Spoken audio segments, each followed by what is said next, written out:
Bullshit that happened somewhere today. We've got some footage here of the bullshit, which began just after 3 o'clock this afternoon, when residents in this neighborhood were shocked to see this fairly common thing happening. An attractive witness described the event in breathless terms. I went to my window and I was like, whoa, there's some bullshit happening. That happened right over there. I'm an older man, so you can trust what I say. Authorities in special uniforms rushed to the scene to stand around while our cameras filmed them. Our reporter Keith Collins joins us now live from the scene of the bullshit through the use of expensive technology. Good to be with you again, Keith. We have a colorful graphic here that shows instances of bullshit like this are on the rise. Is that right? Yes, although why is unclear. Some say it's because of one fucking reason. Others say it's because of some other fucking reason. I talked to this random expert on the subject who told me this thing you're about to hear him say right after he points at a piece of paper. I spent my entire life attending the nation's most prestigious schools to talk about bullshit like this. I'm really just happy to be on TV. Now let's see if we can drag this out a little longer by showing emails written by some of our viewers. I once saw some stuff kind of like the shit you're talking about happen. I have nothing more to add. Another person says, I am angry that things like this happen. I get mad about every bullshit thing I see. So obviously a lot of opinions there to make this story seem somewhat meaningful. Oh, absolutely, Glenn. This bullshit has some broader implications. Here's a list of tips on how to avoid bullshit happening to you. And here's some footage of Congress. Yes, I see that. Well, thank you. Here's some bullshit that happened somewhere today. We've got... that was really good. That was really, really good. Good evening, everybody. Welcome to the Fire Program. I'm your host, Joe Nierman, aka Good Lawgic. I took a couple of days off. I know. You're like, who is this guy? I don't even recognize him. He's got like, when did he get gray in his beard? He got old. What happened to him? I don't know what happened to him. Definitely got fatter. I don't know what. I used to be a skinny little thing. I really was. You wouldn't believe it to look at me now. But man, I look at myself now and I'm just, that guy huge. What happened? What happened? I think Lady Logic's asking the same thing. She's too polite to actually say it out loud, though. So she's like, "What? That's not the guy I met. that's just he like ate the guy I met. I don't know what happened." She's laughing at it now. She hears me now. She thinks it's funny. She's laughing. She's not denying it. She's yeah. Anyhow. I have to get back. I'm getting back by this summer. My goal is by this summer. This is it. I'm telling you now, Lady Logic. Okay, I'm going back into dive freak mode. No, I really am. I really am. This was just. I was just like, no, that's just no. We're not. I'm not going through life like that. No, that's okay. Look. I don't have to deal with Speedo season for a while still, so we're good. No one wants that. That's a bad image right there. Okay, where were we at? So many great things happened today. Amazing things. January 6, 2025 will go down in the history books as one of the greatest days in North American history, not just American history, North American history. As what we see here, what we see happening today is that both the United States and Canada have said that we are going to see the death of two evil regimes on the same day, 2 weeks hence, January 20th. Both Trudeau and Biden, with his cohort cackling Kamala Harris, will be sent packing. Adios, gone, goodbye. Wow. Now it's official. All the whining, crying, blue anons sitting there saying, trust the plan, it's not going to happen. There's no way he's going to be confirmed. All the talk from Raskin of like, oh, well, I guess if the Supreme Court's not going to do their job, it's up to Congress to do their job for them and just make sure that he's not going to be able to. Yeah, all of that, stupid, nothing, garbage, hot garbage, never had a chance, silly. You sound like an idiot. You should be like, Jamie Raskin should have taken his stupid toque out again or whatever they call those things and just done some sort of like bitter rap about how Trump is evil. It would have, for all the good, for all the good his empty rhetoric talk about keeping Trump out of office was.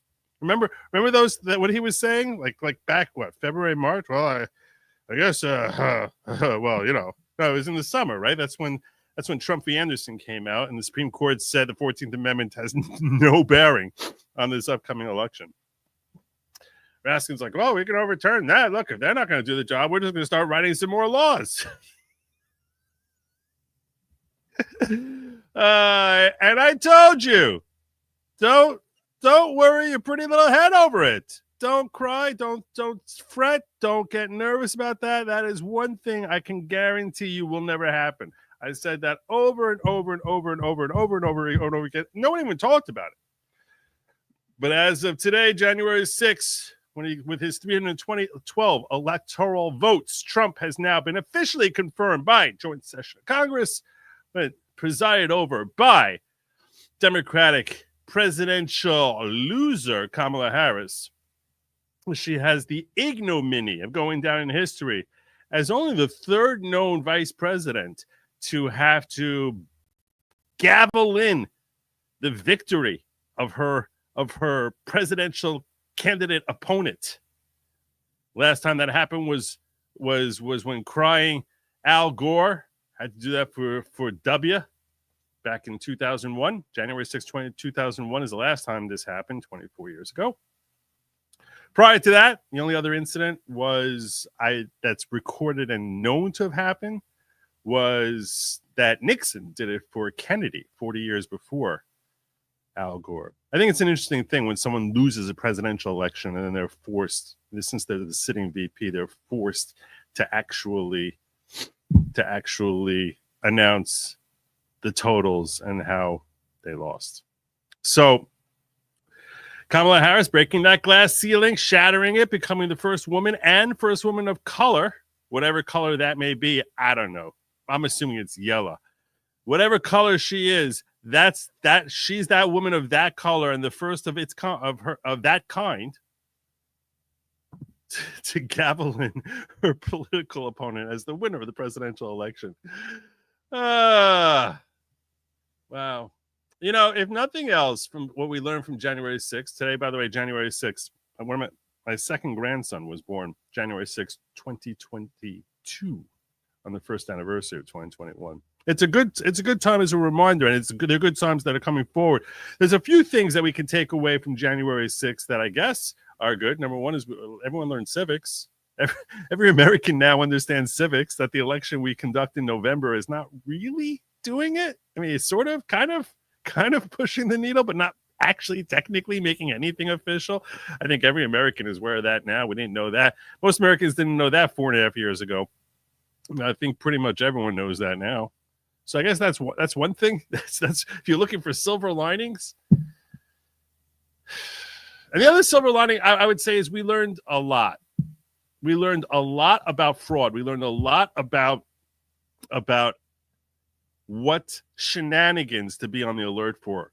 Americans in general are far more savvy today than we were 5 years ago. I'm saying 5 years ago because 4 years ago is when we saw everything go down. So, if you look back as to where we were 5 years ago versus today and look at the sequence of events that would unfold over the forthcoming 5 years, we are a lot savvier today than we were 5 years ago. A lot savvier about election integrity, about the need for transparency in elections, about how easily things are manipulated, about how easily the public is manipulated. Go back to Trump's last year. Think to January 6, 2020. Not 2021, when the whole siege of the Capitol happened. If you go back to January, you want to know what happened January 6, 2020, or thereabouts? Might have been a day earlier. I got to go back and check my records. Might have been a day earlier, but it was certainly within a day or two, is when Trump gave his final State of the Union address from his first term. Obviously, we can look forward to several more State of the Union addresses coming up over the next couple of years, God willing. But he gave a State of the Union address on or about January 5th, January 6th, 2020, when the nation was surging in ways that were historic. This was before the dawn of COVID. This was before anyone. I mean, we had heard about COVID going on in Wuhan, but certainly no one had any expectations as to the impact that would later have on us here in this country. We had no idea that he looked completely unbeatable 5 years ago. And then we saw everything that happened. We saw the ridiculousness with changing the laws and all the different regulations changing, and one state after another desperately trying to find some way to steal that state away from Trump. And then we saw that when they're successful in stealing it, we saw how they can use the feds to basically try to ensnare, and that when in charge, that Democrats are all too happy to go all tyrannical, go after anyone big fish or small, and try and use lawfare to punish them as aggressively as possible, whether it's some grandma walking through the Capitol, somebody who's out of state and sends the wrong tweet on January 6th, whether it's President Trump himself or anyone from his inner circle who's advising him and risking losing their law license over it. One person after another facing ridiculous, asinine, absurd, chilling, intentionally, desperately trying to chill lawfare from the left. Because that's where tyranny comes from. Far more than the right. It's far more natural for the left to give into, I'm not going to call it fascism, because there's no way in hell what we've dealt with over the last 4 years, as terrible as it was, it's not close to as terrible as genuine fascism is.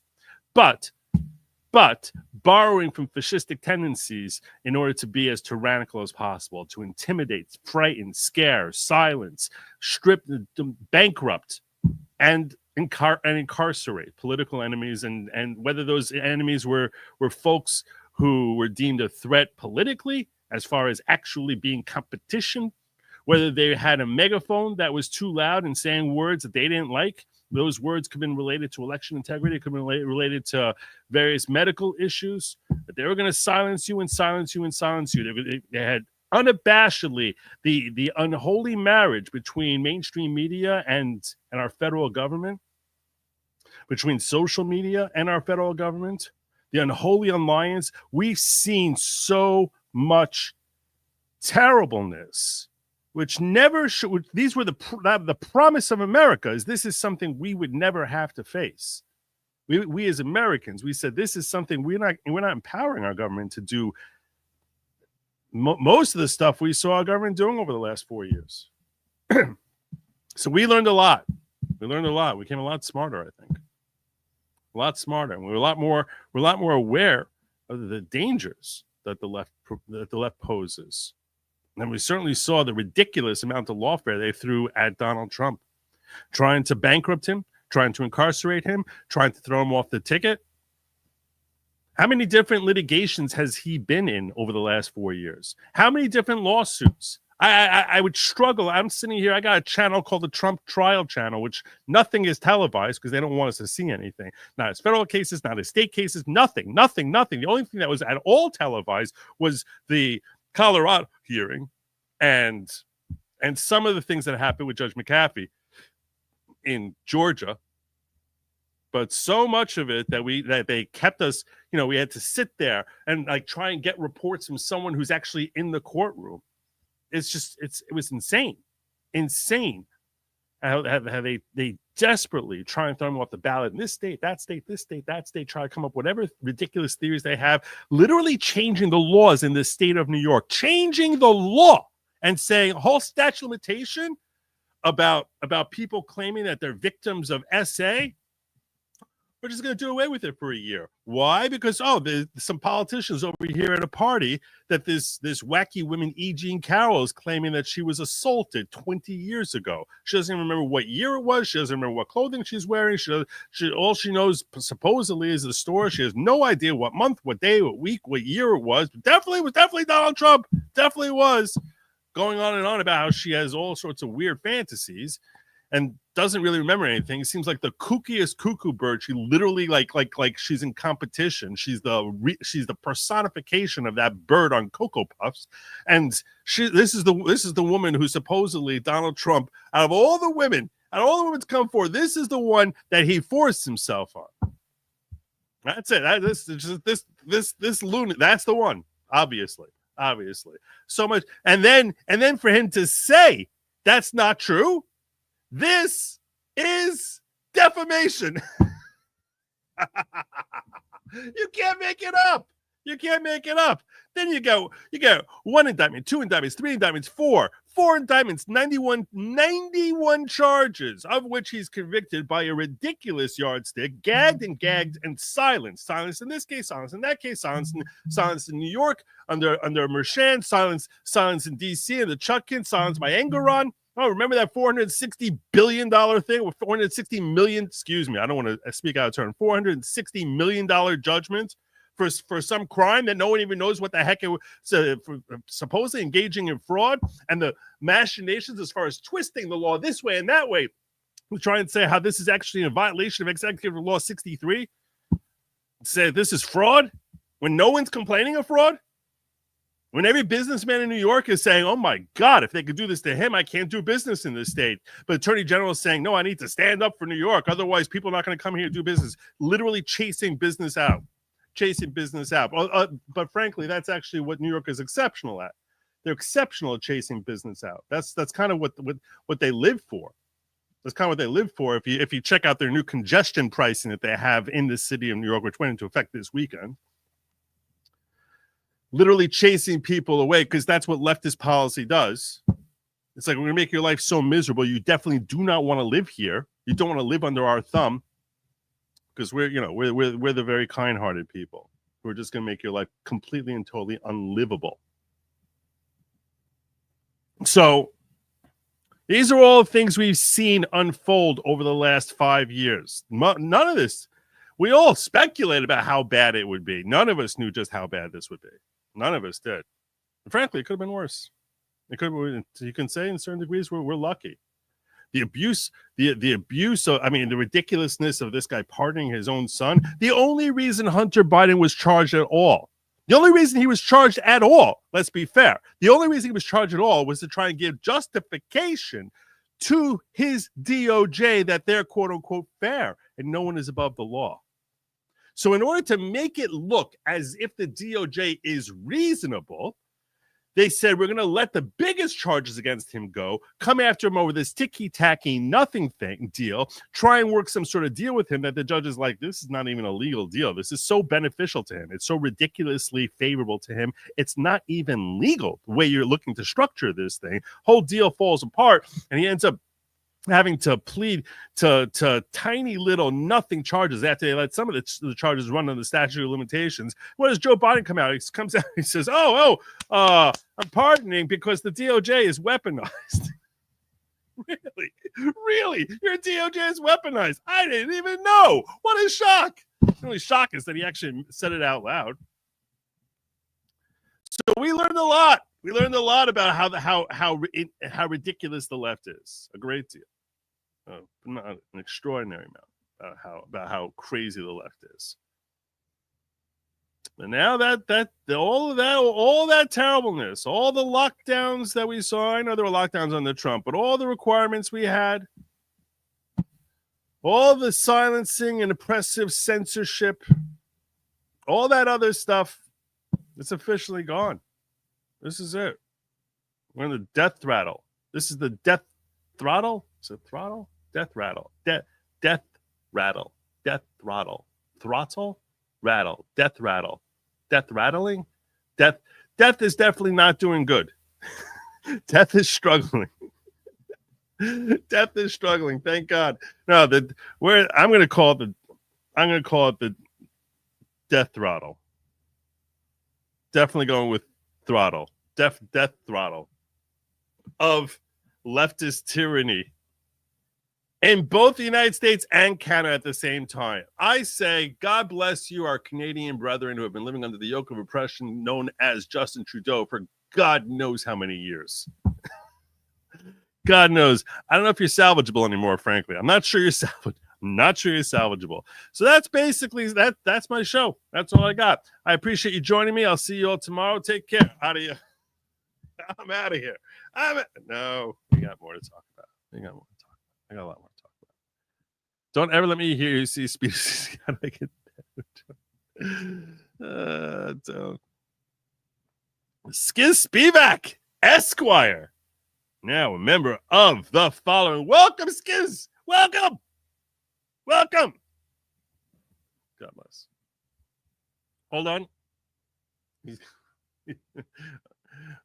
the Saints come marching in, would you be willing to debate the Messiah? Why would I debate the Messiah? When the Messiah comes, I'm going to say, God bless you. Thank you. What took you so long?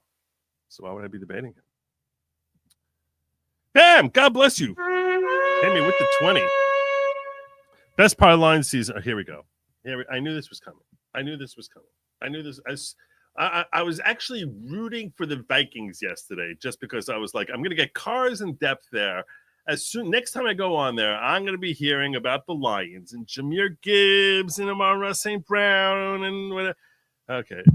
Best part of the line seeing enjoying my sons and grandsons asking chat for suggestions for good kosher restaurant in LA that's not costly. Not costly. We went to a place. That burger I got there was amazing. I ate it while we were driving. We're desperately trying to get to the airport. Do you remember the name of the place?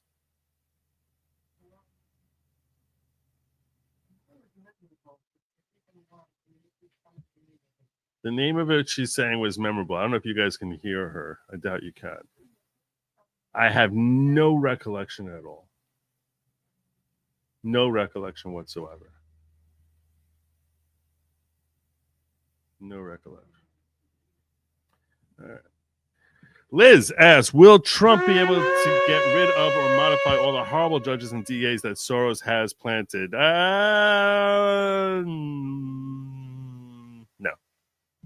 I'm being real with you. The answer to that question is really no. Judges, you can't just remove judges. You can't. Judges have to be impeached to be removed. You can't just replace judges.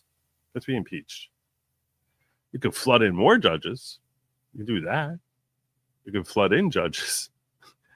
But you can't just remove judges. Those judges, beyond his purview, they got to be impeached, be removed. DAs, those are state. So the unfortunate reality is no. No, it's unlikely. Most states, I believe, elect their DAs. I'm not going to speak for every state. But yeah, so the likelihood is that he will not have the opportunity to do that. I will tell you what a lot of people speculate is likely to happen. It's very likely to happen. Very likely to happen that he's going to have at least one Supreme Court appointment, if not two, potentially three. Now, frankly, his track record in appointing Supreme Court justices is Gorsuch I like, Kavanaugh and Amy Coney Barrett, not so much. Not so much. Not such a big fan. Death Rattle, aka Death Throttle. It's Death. I think it's Death Throttle. I'm telling you, I think it's Death Throttle. In fact, I remember that I used to laugh at people who would say Death Rattle.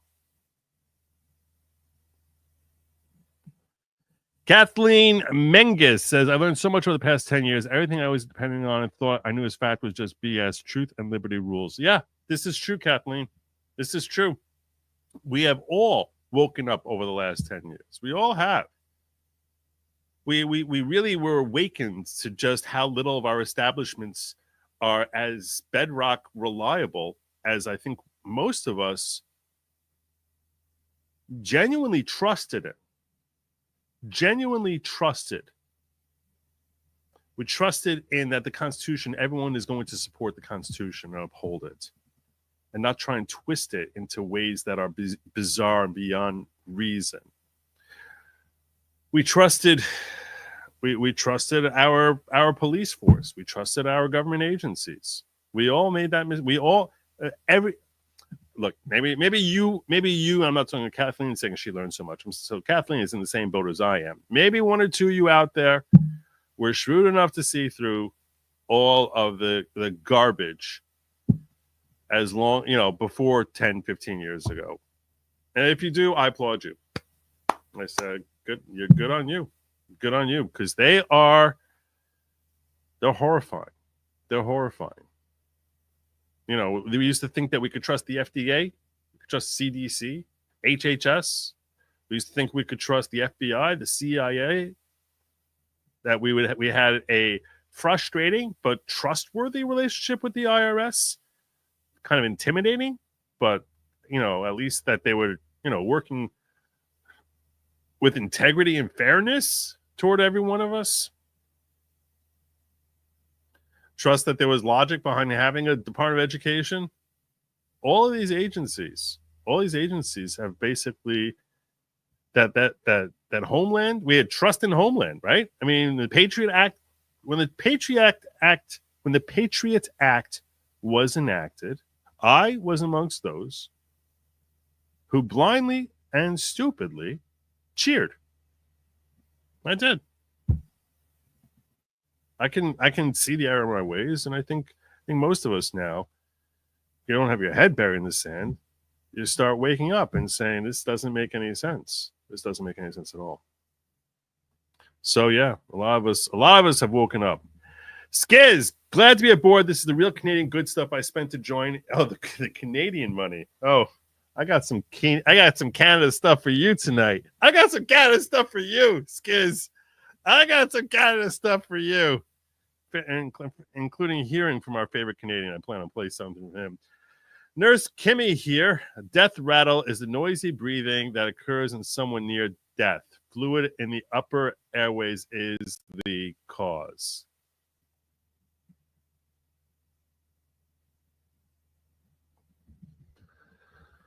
Wow, I think that's so wrong. Okay, now we got to know, is it death rattle or death throttle? Oh my God.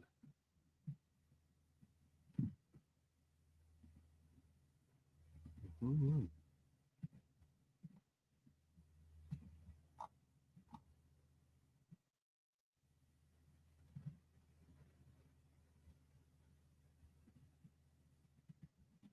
Who knew?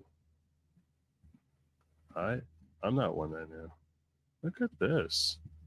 The correct term is death rattle, which refers to the gurgling sound produced by a dying person due to a fluid buildup in the throat, not death throttle, which is not a medical term. I didn't think of death rattle as being a medical term. I thought of it as like some sort of Shakespearean type of term, Like it sounded like something that Shakespeare would have written like 400 years ago, and it just be entered into the vernacular. That's what I kind of assumed. I didn't think we were talking medicine. I didn't think we were talking medicine at all. But apparently, powers that be at Google agree with you. So, Kimmy is right. So, death rattle, aka death rattle. Yes. You're apparently some folks think y'all are right. All right, let's move on because I did mention there my little monologue there that I opened with about how there was the opening now of congestion pricing. I know it's not on the bill. It's not listed in the bill there, but I'm using my discretion here to sort of throw this in and vent. I hope you all can deal with me venting, only because this is a fee that I anticipate incurring. I have no idea how many times in my life. And this is horrifying. This is astonishing. I'm not going to spend very long on this, but I will spend a little time on this. NYPD officers frustrated over congestion pricing warn of potential strike impact. NYPD officers are expressing growing frustration over the city's new congestion pricing, many considering transferring out of New York City due to the financial strain of additional tolls. Quote, if a bunch of us went on strike for just a few days, the city would see how much it relies on us. These extra tolls are driving us out, and it feels like the city doesn't care. Yesterday, congestion pricing went into full effect. This came out. I was going to cover this yesterday, so this came out. So they came out on January 4th. Also, NYPD. This is a sad day for public safety for the New York City Fire Department. We have a very unique situation in which our members have utilized their vehicles in the past to transport their gear to arrive prior to the start of the tour, so there is no break in service. It allows not only better management, but better continuity. Unfortunately, we're now telling those same members not to bring their car into the business district. We're actually incurring a larger cost on one civil servant over another. So in response to that, the members have chose not to take their vehicle in. They chose to take public transportation. Unfortunately, now their personal vehicles, because they're members of the fire department, they don't have to worry about some lunatic crazy person. Basically, they're strong. They basically feel like, all right, you want to mess, come mess, because those are the only people who should be on the subway today. which once backfilled the staffing needs of the department, are no longer available. Giving less than only 30 days notice from the time of this implementation, we can obviously see that the department did not have the ability to purchase vans to increase staffing in order to meet this need. And with over 200 details per day, that's a lot of transportation in and out of the city. Yep. While you may not see the immediate impact on a day like today, on the first day of congestion pricing, where people have already chosen to stay out of the business district, what you will see on the days to come, especially with Snub pending tomorrow, moving those 30 people in and around the business district will be a near impossibility. What's the safety impact of that? Keeping firefighters on the rigs for greater than 24 hours. Using, constantly changing the riding positions of members. Constantly changing the riding list to account for members in a dangerous situation. That keeping members on duty longer keeps them exposed longer, keeps them more likely to get injured the longer they're on duty. By the same token, as we asked for the department to provide lockers for every one of these covering offices, so when they come in by public transportation, that they will have a place to store their gear. So when they arrive at their work location, they can be picked up by the department, because they've told us that the cars are not welcome in the district. And if they would like to bring it to aid the department, it should cost them another $9. Yep. Impact being felt all over New York, NYPD, FDNY. And yet you have some idiots out there. This is the last video I'm going to share with you. Astonishing just how incredibly stupid the left can be. Just incredibly stupid. You want to know why you get stupid leftist leaders? Because you have stupid, idiotic, insane voters like this. Last night, the absolute worst of the worst gathered together in New York City to celebrate a new tax on drivers into New York City called the congestion relief tax, which is a car toll when you go into Lower Manhattan. In a video that seems like it was shot in a skit, they counted down from 5 to celebrate this. 2, 1. Look at this. Epic Look at this. congestion pricing. They're celebrating a tax on individuals coming into the city. The long controversial congestion zone went into effect today. As you can see, below 60th Street, all the way down to the bottom of Manhattan, you will be charged $9 for toll or a non-commuter bus. The reason this is so terrible, I will frequently, this is what's horrifying about this. I don't know if the green zone is in this. I don't know if the green zone is in this. But if you come from Brooklyn and go up to Jersey, which is like over here, right? So you're coming from Brooklyn, which is down over here. Frequently, so many of us will take the Brooklyn Battery Tunnel, and then you come up the West Side Highway over here, and then you come into the Lincoln Tunnel right over here, and it's just an entry. You come up 10th Avenue, and you basically go and turn up on 31st Street, and there's a little zip around into the Midtown Tunnel. Now that's going to cost an extra $9. Why? Because Kathy Hochul is evil swine. There you go. And she's supported by morons like these people who are throwing a party to celebrate a new tax. This is $14. Have you ever heard of anybody in human history who is not a tax collector, not part of the government, celebrating a tax? It's unbelievable. They're going to have to come back and forth also. They're not staying on their whole lives. Insane people. Big rigs, 21, and motorcycles, $4.50. A very diverse crowd of individuals gathered around 60th Street to celebrate. One person even brought their baby way past its bedtime to celebrate this tax. James Lamas was also there. He was so excited about this. He brought his own sign. It said, "Happy congestion pricing, New York City. Cleaner air, better transit, safer streets, a livable NYC."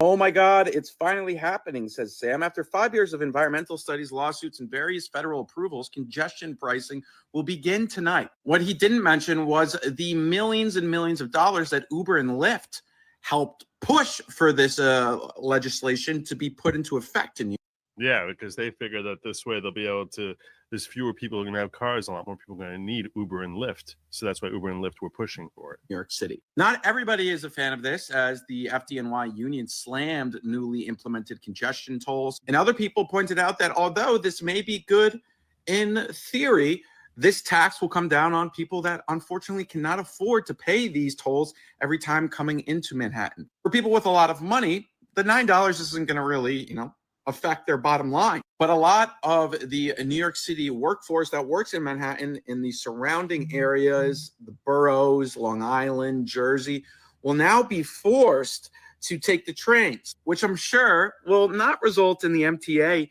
increasing prices, because we all know that the MTA is not in any way corrupt, and they are not trying to screw over the consumers. To celebrate the new congestion prices today, New York on Metro North, one of the trains that people are supposed to be taking now, a man was stabbed in the chest after he complained about loud music on a passenger's phone. And a man who's been arrested 67 times is on a stabbing spree throughout the trains and subways of New York City. Yes, happy congestion pricing, New York.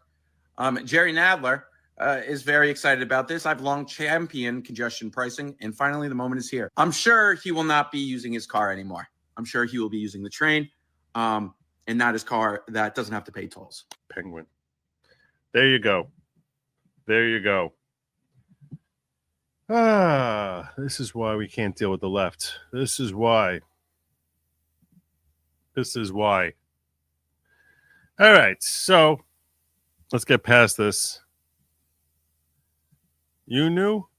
All right. So, Aaron, you were ahead of me. You were ahead of the curve. You were faster on the ball than I was, if you're saying you knew. A lot of people believe this. I know. I've heard. I don't know. I'm not thinking of death throes. I'm thinking, I know that's a thing, in the throes of death. No, I was thinking death throttle. Throttle, like the throttling of death. Full throttle. Like that. Death throttle. Go, Joe. If you can leave New York, leave. Don't bring your voting ideology with you to other states. Don't worry about that. Joe, well, I'll bring my voting ideology, but it's probably not like most New Yorkers. Joe, under MAP 21, it's a pilot program. It's 80% Fed funded. DJT can defund it. Ooh, how is that Fed funded? What does that mean? I don't know what that means. How is it Fed funded? How is that not self-funding? That's like saying me collecting. I need federal funding to collect super chats. I don't understand what that means. Not that it's a tax. It's not a tax. Don't get me wrong on that. I gotta raise taxes on all of you. But I was thinking of raising the tax. Everyone should know that I'm trying to save you money. So I was thinking of raising the tax to watch my show to being a mandatory $18 minimum per show to watch it, but I'm lowering it to $5 per show per view. So everyone should understand that because I'm concerned about you, I just saved you on average, roughly figure $2,600. That's a $2,600 savings that I'm passing on to you by charging you a $5 super chat charge per show. Oh my God. That's Kathy Hochul logic right there. They likely don't drive into New York City. Oh, yeah, because they're saying they live there? Yeah. Have you seen the generous discount plan for those making under 50K? No, I've not.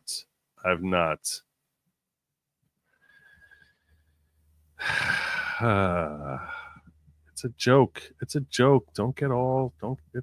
humor. It's just humor. They're just jokes. It's not. There's no mandatory nothing. Chill, relax. We're all good. Oh my gosh.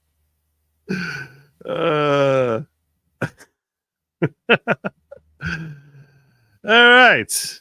Let's start getting into the news of the day. I'm only 40 minutes in. Let's get moving. Donald Trump, Congress certifies our great election victory today. A big moment in history. MAGA. Amen. Amen. God bless. And here's him weighing in. What's his first thing? What's on his mind right now? What's on his mind? Greenland. Greenland is on his mind. This is what he's sharing out there. So, like, if you could tell Trump anything, what would it be? Buy us. Buy Greenland? Buy Greenland. Why do you want Trump to buy Greenland? Because we don't want to be colonized by Danish government anymore. We get ripped every year about our minerals from Greenland. We are the richest nation in the world, and we don't get to use it. Denmark's using us too much. Do you like America? I love America, but people are too fat over there. So there you go. Donald Trump sharing that out on Truth Social today as he sent his son, Don Jr., to Greenland. I don't know. I assume he still loves him, but he sent him to Greenland. I don't get it either. So yeah, apparently he won the election today. That happened. I don't have much more on much more than that, other than huzzah, go us, MAGA, MAGA, MAGA, MAGA, MAGA, MAGA, MAGA, MAGA, MAGA. And oh my God, I can't wait for January 20th. Do you guys, I am curious, do you guys think that Biden's going to pardon himself? I'm wondering what your thoughts are. I'm going to put a poll up on that. I didn't even put a goal up. I suck. I failed to put. I'm wondering what your thoughts are. I'm going to put a poll up on that. I'm going to put a goal up. I should put a goal up. That was bad of me. I'll make it only 10 super chats. We'll make an hour and a half. Make it 10. Oh, they don't have an hour and a half. I'm going to just make it 2 hours.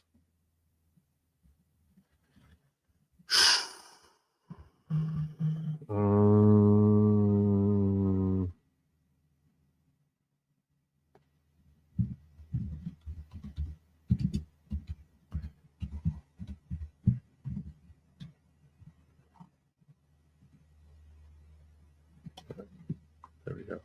I am curious if you guys, I'm going to put a poll up and ask you if you think that Biden will pardon himself. Will Joe Biden pardon himself?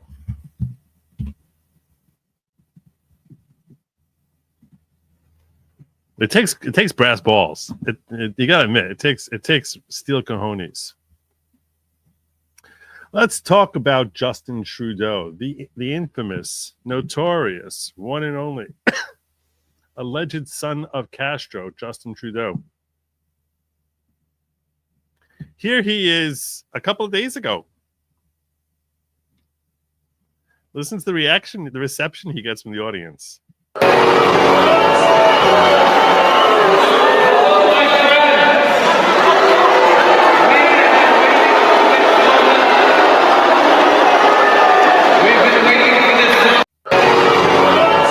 Canadians are too polite to throw eggs or rotten tomatoes, I guess. That's him a couple of days ago. His polling numbers were disastrous. Everyone was fully confident he was going to get slaughtered in an upcoming election. And that led to this announcement that came earlier today from Justin Trudeau. Well, that's not what led to it, but the same events that led to him getting booed and getting that reaction. All the chatter yesterday, they were saying rumors were coming that this week he's going to be stepping down. Sure enough. Holidays. I've also had a chance to reflect and have had long talks with my family about our future. We had walks on the beach. We took the dog. Throughout the course of my career, any success I have personally achieved. You haven't. Other than your own self promotion, has been because of their support and with their encouragement. And also because of corruption. And a whole bunch of stupid Canadians. So last night over dinner, I told my kids about the decision that I'm sharing with you today. I intend to resign as party leader, as prime minister, after the party selects its next leader through a robust, nationwide, competitive process. Last night, I asked the president of the Liberal Party to begin that process. This country deserves a real choice in the next election, and it has become clear to me that if I'm having to fight internal battles, I cannot be the best option in that election. Yeah, you think? You think you're not the best option in that? You think you're not? No one in the Liberal Party is the best option there, as Paul Poilievre said. But here's what the Liberal Party put out today.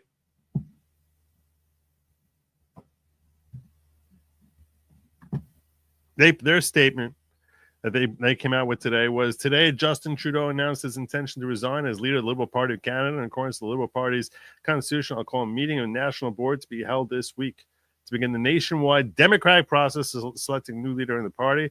Liberals across the country are immensely grateful to Justin Trudeau for more than a decade of leadership to our party and the country. After winning leadership in 2013, Trudeau rebuilt our party. Oh, totally rebuilt. Totally rebuilt. Making the most open and inclusive movement in Canadian politics, and leading us to majority government in 2015, consecutive mandates in 19 and 21, and then we basically destroyed this country irretrievably. To move Canada forward for everyone. As Prime Minister, his vision delivered transformational progress for Canadians. Transformational progress. Oh my God. This is like Kathy Hochul talking about how she saves money for folks. If that's how you're using the word progress. Including with the Canada Child Benefit and $10 a day childcare. First ever national climate plan. Support that save businesses and help Canadians through a once in a generation global pandemic. Once in a generation. We'll talk about whether or not that's true. And the establishment of dental care. Well, there you go. And universal farm care. We thank you for service to Canada, and we look forward to continued leadership until a new leader is chosen. They also said that they're going to be, that his resignation will come into effect effective January 20th. That's right. Same day that Trump comes in, same day that Trump steps in is the day that Trudeau will be stepping down, 2 weeks from today. What were Trump's thoughts on this? What was Trump's thoughts on this? Trump wants to colonize all of North America, basically. He wants to colonize all of North America. Many people in Canada love being the 51st state. The United States can no longer suffer the massive trade deficits and subsidies that Canada needs to stay afloat. Justin Trudeau knew this and resigned. If Canada merged with the U.S., there'd be no tariffs, taxes would go way down, and they would be totally secure from the threat of the Russian, Chinese ships that are constantly surrounding them. Together, what a great nation it would be. I'm starting to think he's serious. I'm not going to kid you. At first, I thought he was trolling. I'm starting to think he's serious. He introduces topics through humor. I'm starting to think he's really serious.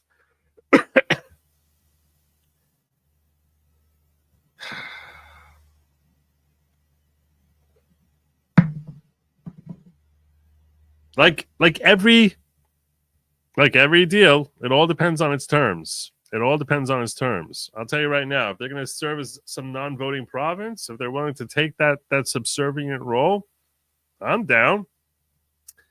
If it's going to be that they're now some states that he's calling the 51st states, and we're going to basically end up giving them between 40 and 50 electoral votes, and basically swamping every election blue going forward, absolutely no way in hell. No way. It's a terrifying thought. Let's hear how our favorite Canadian is feeling about this. The internet's favorite Canadian. Let's put it this way: the anti-Viva, the anti-Trudeau, Viva Fry. I want to hear from you. All want to hear from him. Before I do, let me get some of these chats that are sitting out there. Let me get some of these. Now, 3 million rats in New York City can breathe clean air. Yeah, I guess that's probably true. Clarity: if moving to be a conservative the lefty ideology in blue districts, terrible logic is the Nick Recato of LawTube. Interesting. Good one. That was very, very clever. You're like the king. You're like the king of just slamming. I don't even know what this means. Is this knocking me? Is it knocking me? I don't even.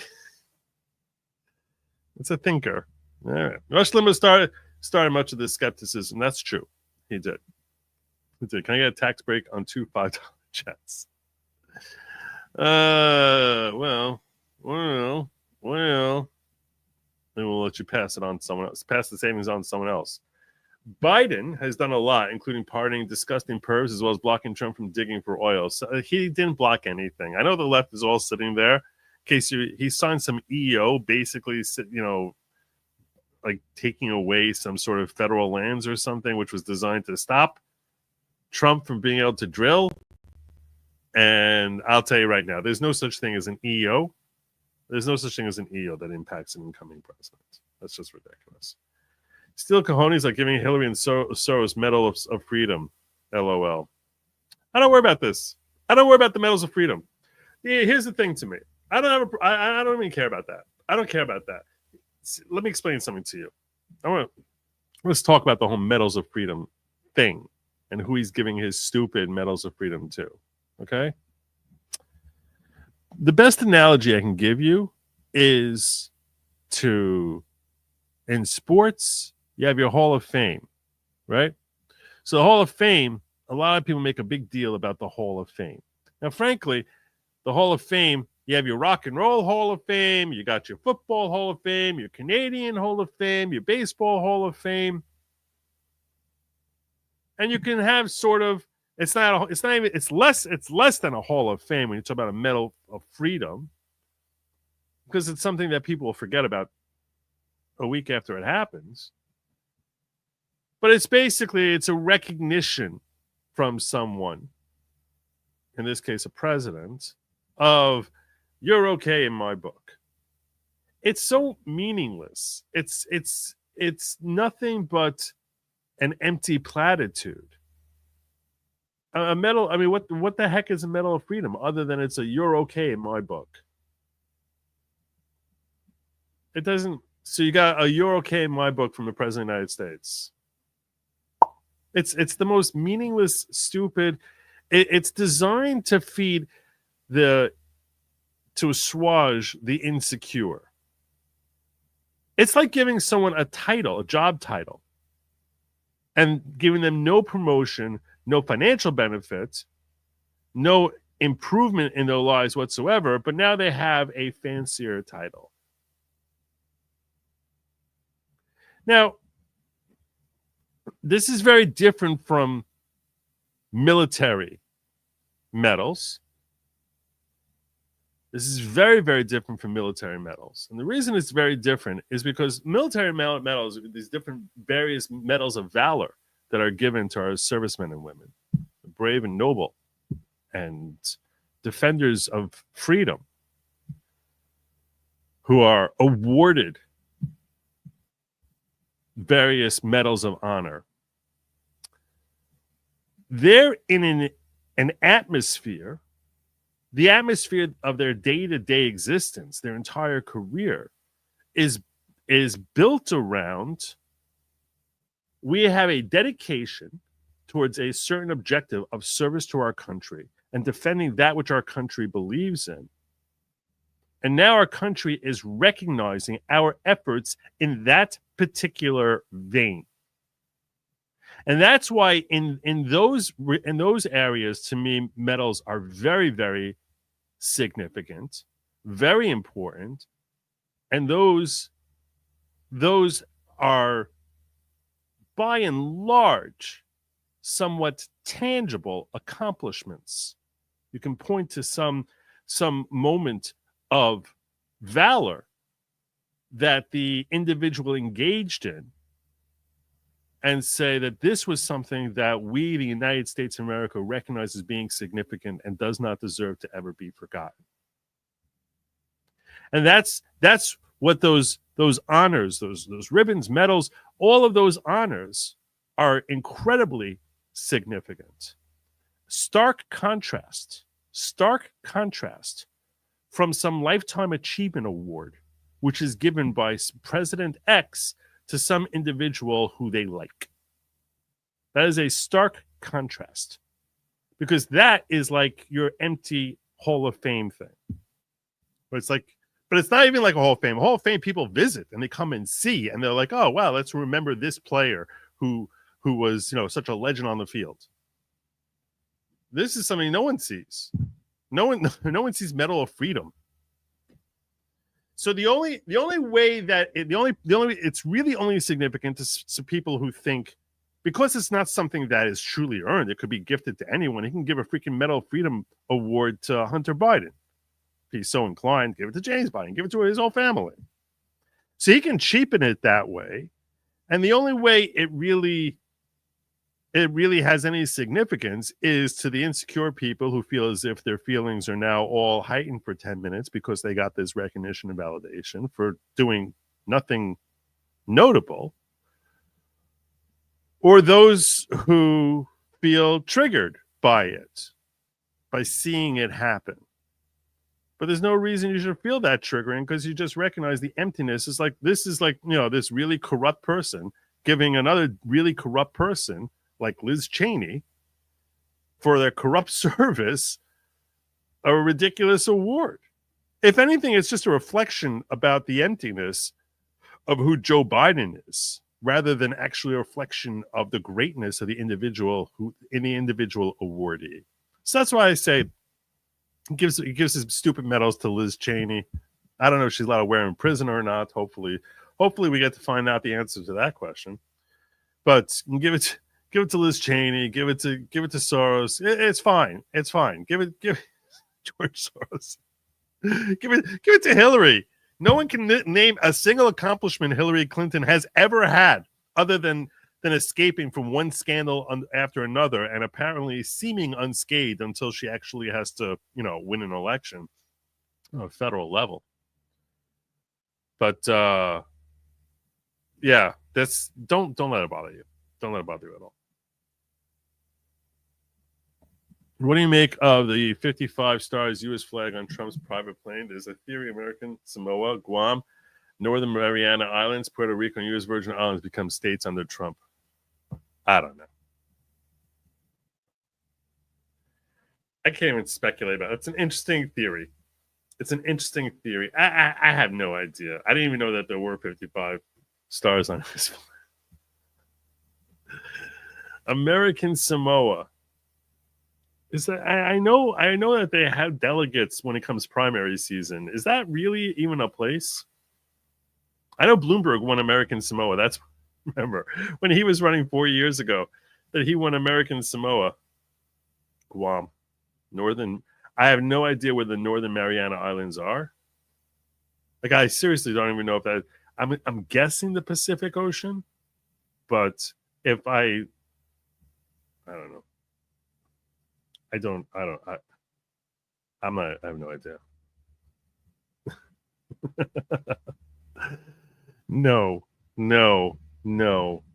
Honestly, nice even round number 50 states is good. I really don't want to see these other places come states. Here's a stream congestion fee for your new big cult, not a cult agenda. Thank you. Thank you very much. You can stay. The secure Northwest Passage is not a joke. Oil gold. Yeah, okay, that's fine. Make them territories. Basically, look at it as a capitalist, okay? Look as a capitalist. We will give you XYZ in exchange for having certain access to your natural resources. And to certain provinces like Manitoba, Saskatchewan, Alberta, you know, swoop up the prairie provinces and say the rest of them. Fend for yourselves. But apparently, I think it could be that from Trump's perspective, he's like, look, we already have to defend them in order to secure ourselves. It's easier just to defend the entire eastern seaboard all the way up through Canada than to try and defend the Canadian border in case Canada gets overrun by Russia. So he might look at it as if it's like just easier for us. I don't know. I'm terrified about the Electoral College being swamped by Democrats if we brought in Canada as a state. The Hall of Flamers. Nice. Their markers identifying where to trace the money. That's how people should view it. All right, let's go, Viva. What are your thoughts about getting rid of Justin Trudeau? Alrighty, party peoples of the interwebs, ding dong, the wicked witch of the north is dead. Metaphorically speaking, Justin Trudeau announces today that he is resigning as prime minister, leader of the Liberal Party. He'll stay there until they find a replacement for him after their contest, the appropriate contest to determine his replacement. He has prorogued Parliament, I think, until March. And my phone, obviously and predictably, has been blowing up today. Everybody asking me, Viva, are you finally now going to cut your hair? The freedom fro must grow until freedom. And now I have found freedom in the free state of Florida. And Justin Trudeau is resigning. Still not cutting my hair. I will find a mental gymnastics motivated reason to say why I have not yet found the full freedom that is required in order for me to cut my hair. The irony, by the way, the timing cannot be lost on all of us. January 6, 2025. 4-year anniversary of the insurrection that never was, the Fedsurrection. I made the joke on Twitter today that the January 6th insurrection was so bad and so devastating that it overthrew the Liberal government 4 years later. The bottom line, Justin Trudeau, on this 6th day of January 2025, is announcing that he is finally stepping down. And a little bit of pity for the beast here.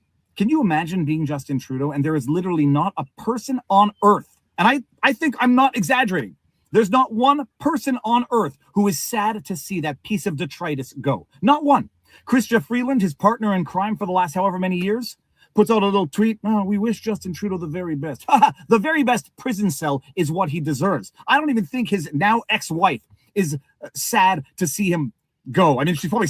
His now ex-wife is sad. I don't know. He's uniquely unpopular.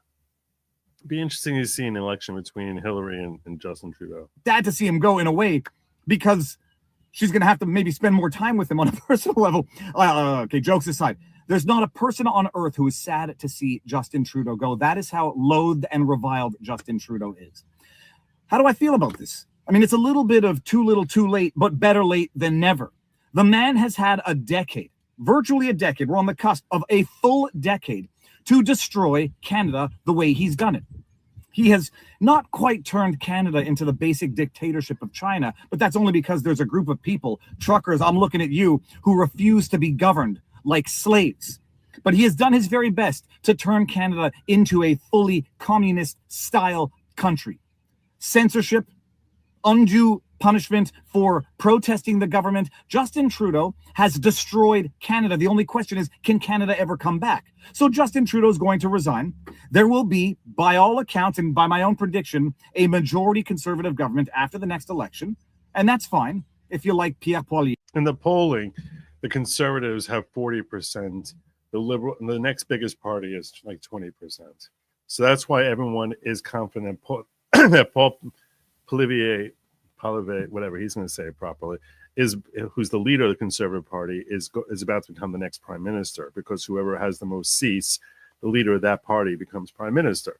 So that's why everyone thinks that Plandemic is going to become the next prime minister. And I only heard good things about him. He was about to tell us why he's not so sure about Paul. I do not mind Pierre Poilievre in the sense that I believe he's a fair weather politician, in that he will go where the political tides take him, in that he can listen to public opinion and then be swayed by it, much like he was against the trucker protest when it was popular to be against it, and then was for the trucker protest when he thought it was popular to be for the protest, and then he was back against it after the Rouleau Commission came out and ratified Justin Trudeau's invocation of the Emergencies Act. So Pierre Poilievre is a useful politician in that he's malleable. But I hope that in the next Conservative majority, there will be enough PPC, People's Party of Candidates, seats in the House for a meaningful opposition party, for a meaningful Conservative party. And I don't even use the term conservative in a conservative sense, but in a constitutionalist sense.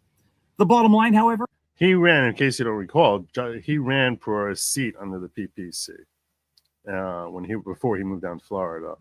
But it goes to show that even if you're a popular podcaster, that doesn't really help you very much win elections. It's kind of a reminder that our popularity is spread too thin. that even though he has popularity, which is 10 times mine, and well deserved, that it doesn't amount to a hill of beans when it comes to an election. Because just, if he had 2 million followers, how many of those 2 million are in his particular district? Probably not that many. Justin Trudeau is out. Too little, too late, but better late than never. Can Canada come back from this?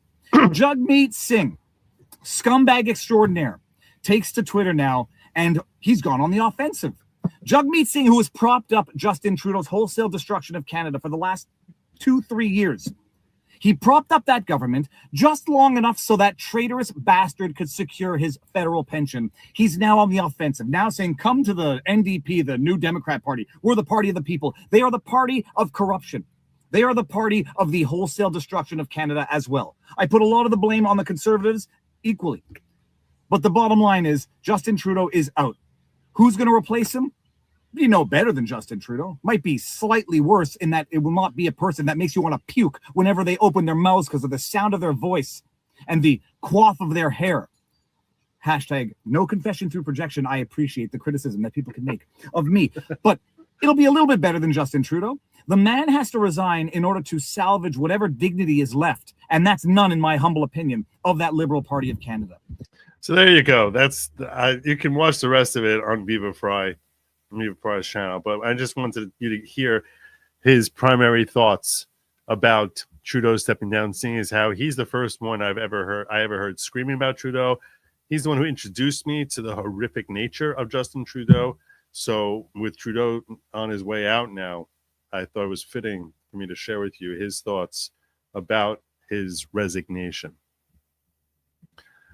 You give credence to the sovereign country of Canada will surrender its sovereignty to become a 51st state. I don't think they will. I don't think it's going to happen. I think it's very unlikely to happen. All 5 are U.S. territories. Yeah. Wearing 2 pairs of glasses at once is wild. Wait, who is? What? Who? What? Oh, I just noticed that. That is funny. What the heck is happening here? What the heck is happening here? Viva. That is pretty wild. All right. So that is the story with North America undergoing complete wholesale change in ways I don't think this is ever. There's nothing in American history that can really be marked as being similar to this, like North American history, where both countries are seeing such a complete revision from one political landscape to a diametrically opposed one. It really goes to show just how dissatisfied all of us here in North America are with the state of the world and our countries in particular. So, all right, let's spend a few minutes talking about the snub. The snub. This is the swearing in of a new senator. What's the senator from Nebraska? I think. What's her name? I don't know. Some senator from Nebraska. Deb Fischer. Deb Fischer sworn in. New senator, and her husband standing next to her husband, Bruce Fisher. Let's check this out. Hi. Bruce Fisher being accused of snubbing Kamala Harris's handshake.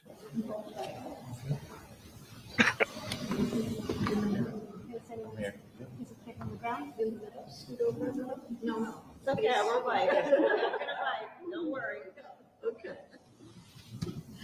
Okay. Do you solemnly swear to support and defend the Constitution of the United States? Thank you. Congratulations. Thank you. Thank you for your work. Thank you. Congratulations to you. Thank you. Okay. You're welcome. Okay, sure. Okay. That was the snub. That she offers her hand, and he just says, "Thank you." Thank you for your work. Thank you. Congratulations to you. Thank you. Okay. You're welcome. Okay, sure. Some people on the right are saying, "Wow, this guy's so based, so based." They based like, "I'm not shaking your hand." Some people on the left are like, "Wow, this guy is just he's an animal." What was the language that they used here? What was the language of this idiot? Cave dweller behavior, plain and simple. No class, no decency, just pure spite. These people are idiots. idiots. Can we just like sort of zero in here? Let's see if we can see it. That way just a little bit. Very good. Thank you so much. Ready?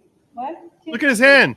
Oh, look at his hand here. Look at his hand. What's that? His left? What's that? His right hand. Hold it. Ready? 1, 2, and 3. Thank you very much. Thank you. Oh, look at him walking up here. Oh, what's he got in his right hand there?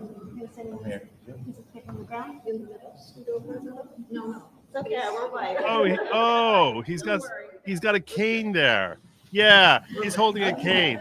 So he's got a Bible in one hand, a cane in another hand, and this doofus, our current sitting vice president, says, "Oh, maybe you're going to grow a third hand just so you can stick out and like I can shake it." Because where is he supposed to be? What is he supposed to be doing here? What's he supposed to be doing?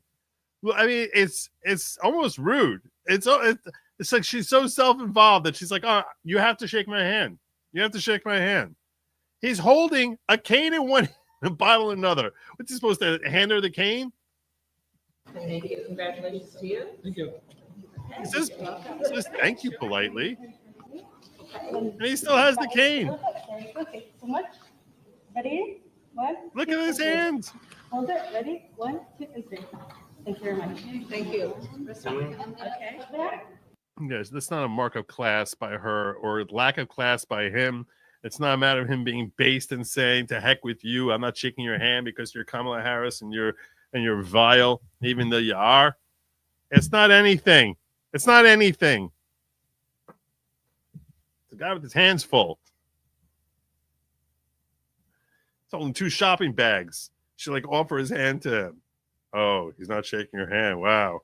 Wow. God, no class. No class. Unbelievable. Unbelievable. Unbelievable. Everyone loves making a big deal out of nothing. This is like the biggest nothing ever. The pendulum swings both ways, right and left. Can the right swing fix all damage done by the left swing? No. No. But hopefully we start getting some. Hopefully the curtain gets peeled back. Hopefully we start to learn about what the FBI has been doing. Hopefully we learn really how many federal agents were at January 6th. Hopefully we start to learn so much more about how much our own federal agencies have been weaponized against us. FBI, CIA, all of this stuff, which they're undoubtedly shredding desperately, all this stuff hopefully starts getting revealed now. That's what we're hoping for. That is what we are hoping for. But who knows? Knowing Kamala's past, they may have been.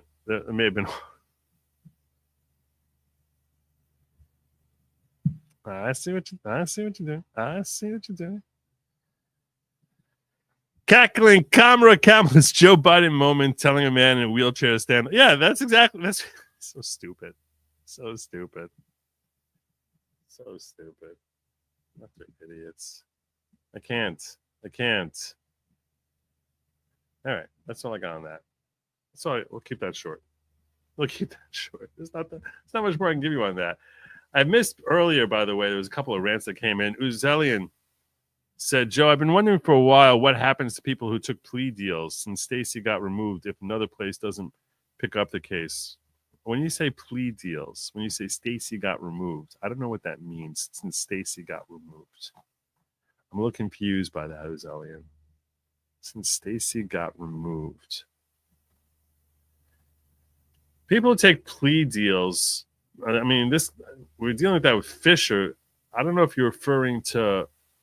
I don't know what you're referring to. You're referring to J6ers? I'm not sure what you're referring to.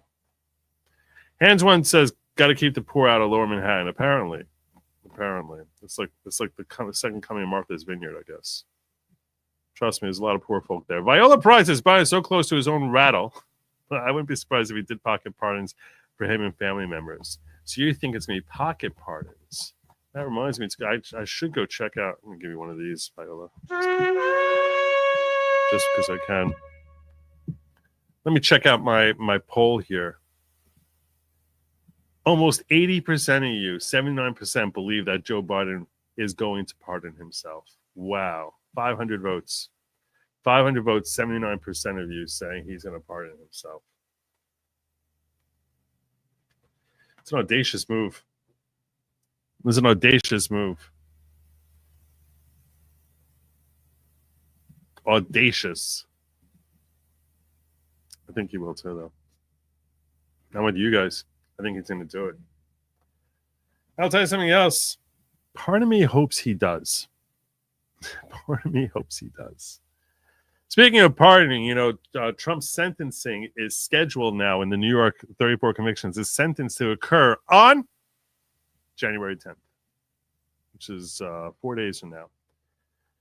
Judge Merchan has indicated there will be no incarceration or restrictions on his movement at all through this sentencing. It'll be interesting to see, and I certainly plan on following up to see whether the New York Court of Appeals ends up upholding these convictions or whether they end up getting overturned. But because he's appealing on the basis that Judge Merchan failed, well, several bases, but one of them is that he failed to account for US v. Trump and the new ruling that came out in June regarding, or maybe it was early July even, regarding presidential immunity, which is one basis. Another is just as far as the idea that he can be convicted in the way that he was convicted. Which reminds me that I had all sorts of debates off camera. You know, most of you know that I appeared on Destiny's channel. Went down to his studio yesterday, and I spent a great deal of time debating Destiny. And I'm going to talk a little bit about that. I'm going to review a clip from my debate with Destiny.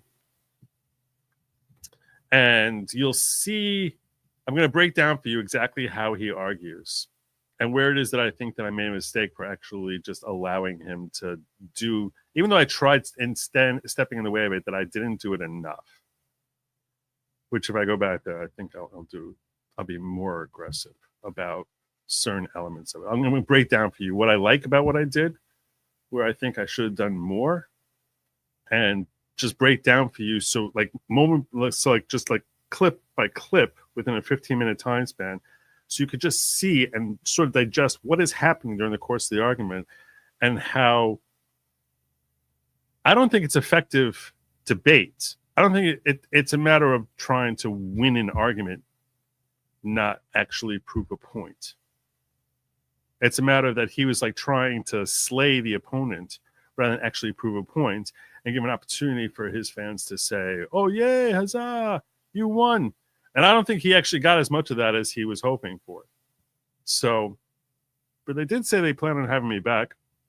We'll see what happens with that. I know some of you didn't like me going there.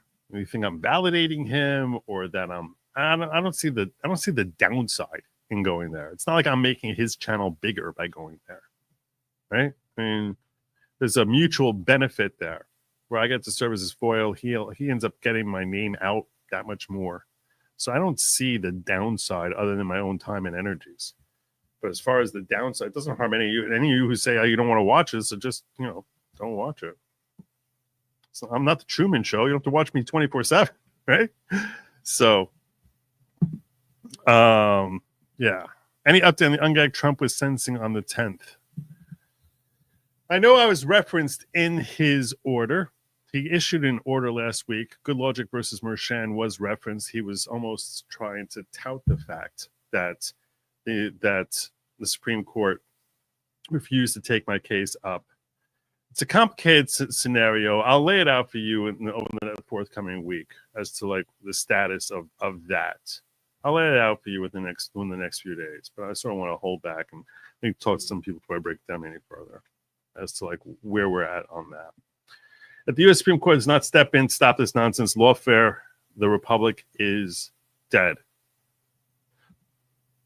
And which nonsense lawfare are you referring to? On a state level, it's difficult for them to do that.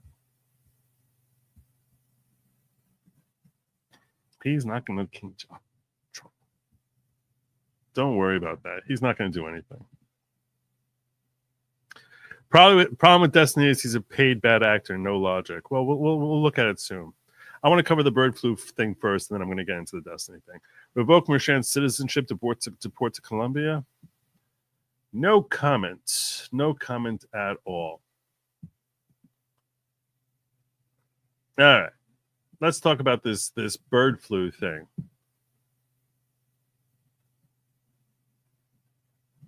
The bird flu. And then I got back into Destiny.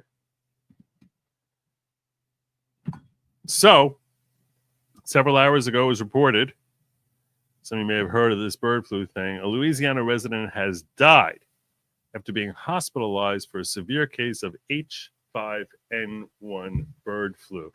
You can see here that live on X, Alex Jones has been going for quite some time talking about Plandemic 2.0 is here.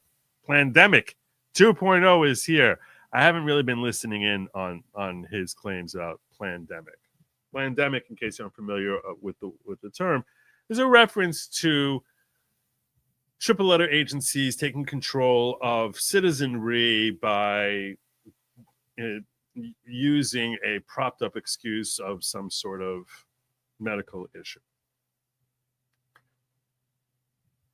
In fact, to give you an example of that,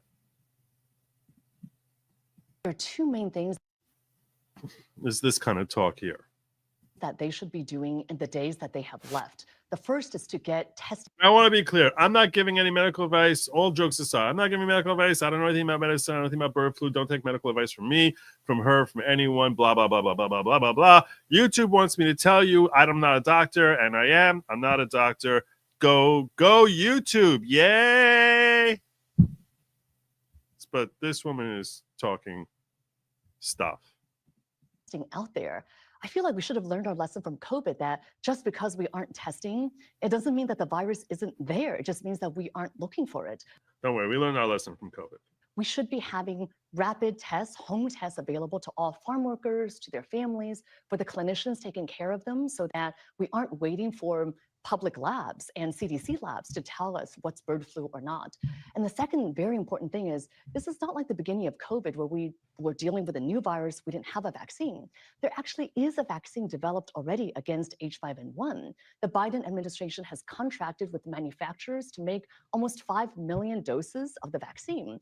However, they have not asked the FDA to authorize the vaccine. There's research done on it. They could get this authorized now and also get the vaccine out and to farm workers and to vulnerable people. I think that's the right approach because we don't know what the Trump administration is going to be doing around bird flu.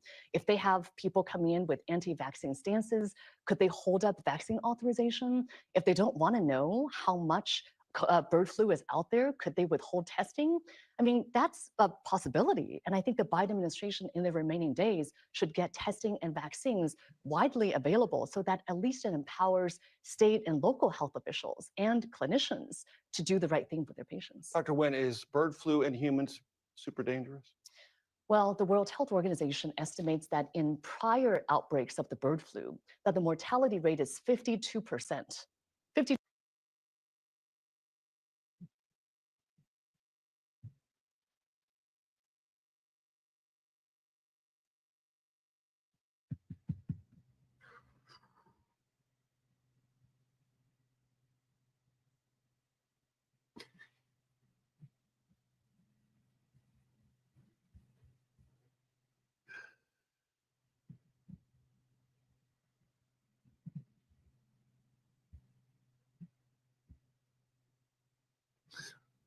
52%.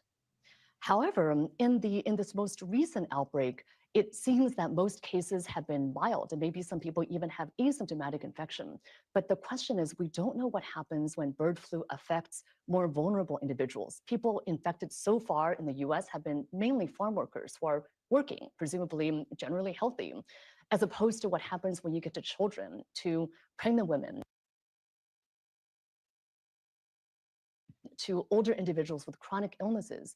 We don't know how deadly, how dangerous bird flu is going to be for those individuals. And again, that's one more reason why we don't want it to spread and acquire more mutations. Well, there you go. There you go. There's Dr. Somebody giving some sort of assessment of the situation.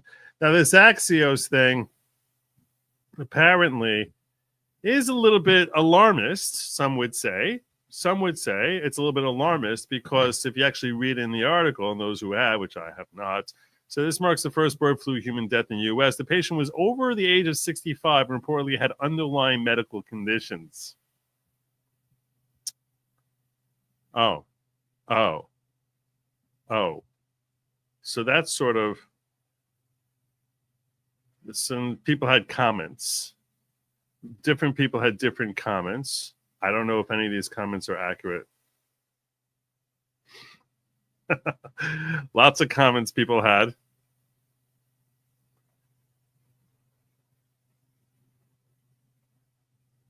Lots of comments that people had.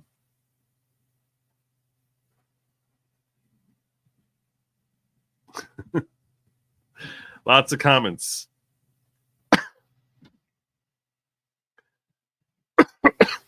I'm not giving you medical advice. I'm going to just give you a prediction. Okay? I'm going to give you a prediction. I think that Trump has learned a lot from COVID. I think he learned a lot. I think that we all got a lot smarter since COVID. I'm measuring my words very carefully, and as my people say, hamevin yavin. Those who understand, understand. So I'm going to measure my words very precisely, as artfully as I can. Here's why I think you should feel confident, and always talk to your doctor, obviously, for medical advice. I'm not giving you medical advice. That you have to talk to your own doctor about. But the reason I would feel confident about the future is I think that all of us have learned a lot since COVID. All of us learned and saw what happened with COVID. The utter disaster of COVID. The utter disaster, the destruction, the financial impact, the deaths, the ramifications for people who never should have faced those types of ramifications. We all learned a lot. I think our doctors learned a lot. I think our politicians learned a lot. I think our incoming political leaders learned a lot. I think you learned a lot. Like you learned that always trust your doctor, because YouTube wants me to tell you always trust your doctor and talk to your doctor. Don't listen to me because I don't know anything about medicine. So you learned a lot. You learned a lot. You understand a lot more about how to deal with the pandemic. You learned a lot more about how to deal with legacy media informing you about a pandemic. And I think so too did this incoming administration. And that's why I think with God's help and with sound minds and a steady course, that God willing, the impact on the American public from this quote unquote pandemic, whatever word you want to use, I think at the end of the day, big fat nothing. That's my hope. That's my prayer. That's my belief as to what's going to be. I don't think there's going to be anything. I think that we are much smarter now. And since we're much smarter, we will all be able to be kept safe from all the folks who are telling us about COVID or bird flu or from bird flu. We're all going to be it's a much safer world. Thank God. Thank God. We're smarter, more informed. We understand a lot more now. And since we understand a lot more now, I think we are much, much, much less likely to see something like that again, certainly in the next handful of years. Much as a lot of people who are, not good people might hope for certain different outcomes, I think that their clout has waned considerably. So there you go. I hope everyone understood what I'm trying to say there.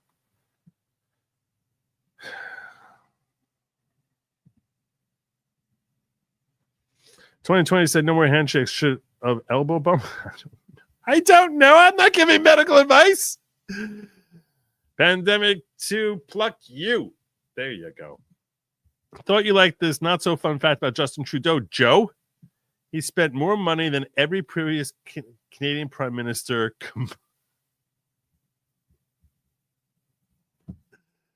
Not remotely surprised. Not remotely surprised.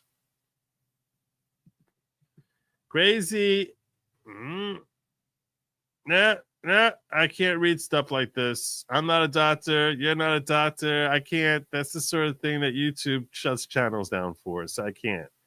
Quarantine Big Bird and the Tootsie Roll. Yes. We have to stay safe. Do everything you can to stay safe from bird flu. Stay away from birds. Stay away from people who have bird flu. Wash your hands regularly. And get medical advice from actual medical experts, not from idiots like me who don't know anything.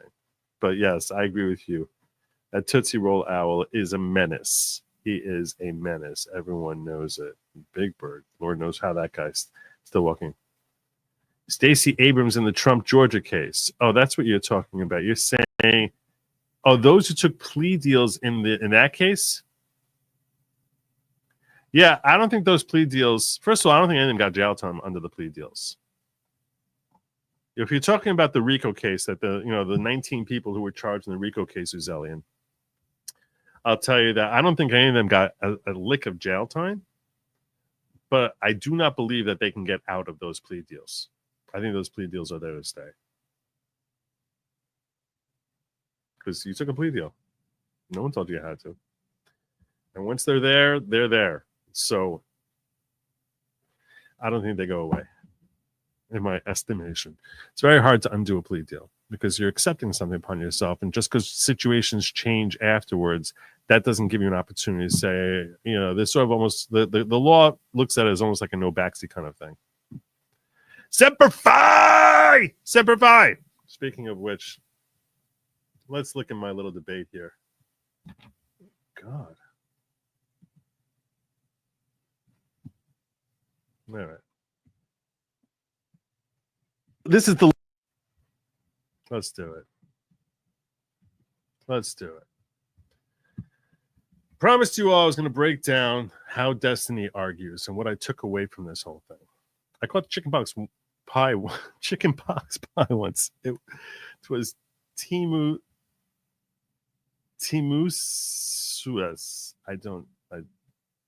I'm not getting the pun. I'm sure there's a pun in there, but I'm not getting it. All right, let's do it. Let's do it. I want you sort of need to we're gonna have to go in slow motion here because everything that happens when you're talking to Destiny, he's trying to machine gun style debate me. Those of you who missed the debate, this is not the right clip. Got the wrong clip here. Damn it. Give me a moment. This is a 59-second thing. This is not what I wanted. It was like a 15-minute clip. Where are you? Where are you? Give me a moment. I was watching this 15-minute clip and I was just like, there's a lot wrong here. Let's see if I can find it. After this, I have a bunch of really funny videos I want to share with you all. I'm going to close out with those funny videos. A bunch that just made me laugh. I think this is it. Isn't that like an average military? Nope, this is not it. This is the 3-hour one.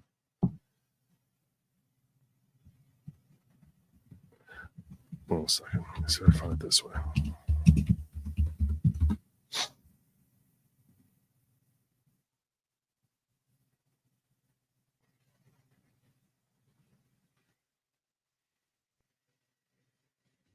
My understanding is that reports. I didn't see this part. I haven't watched this part.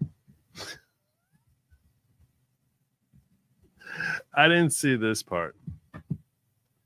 This is not the one I wanted. This is...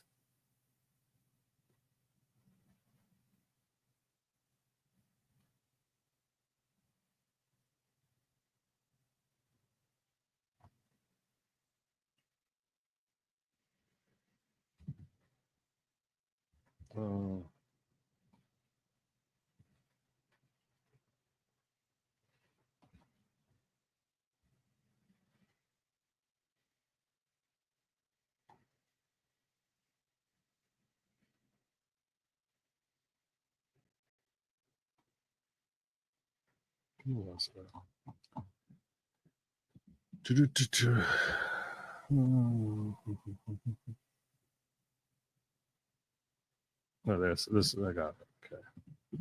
Do you see how convenient it is that There we go.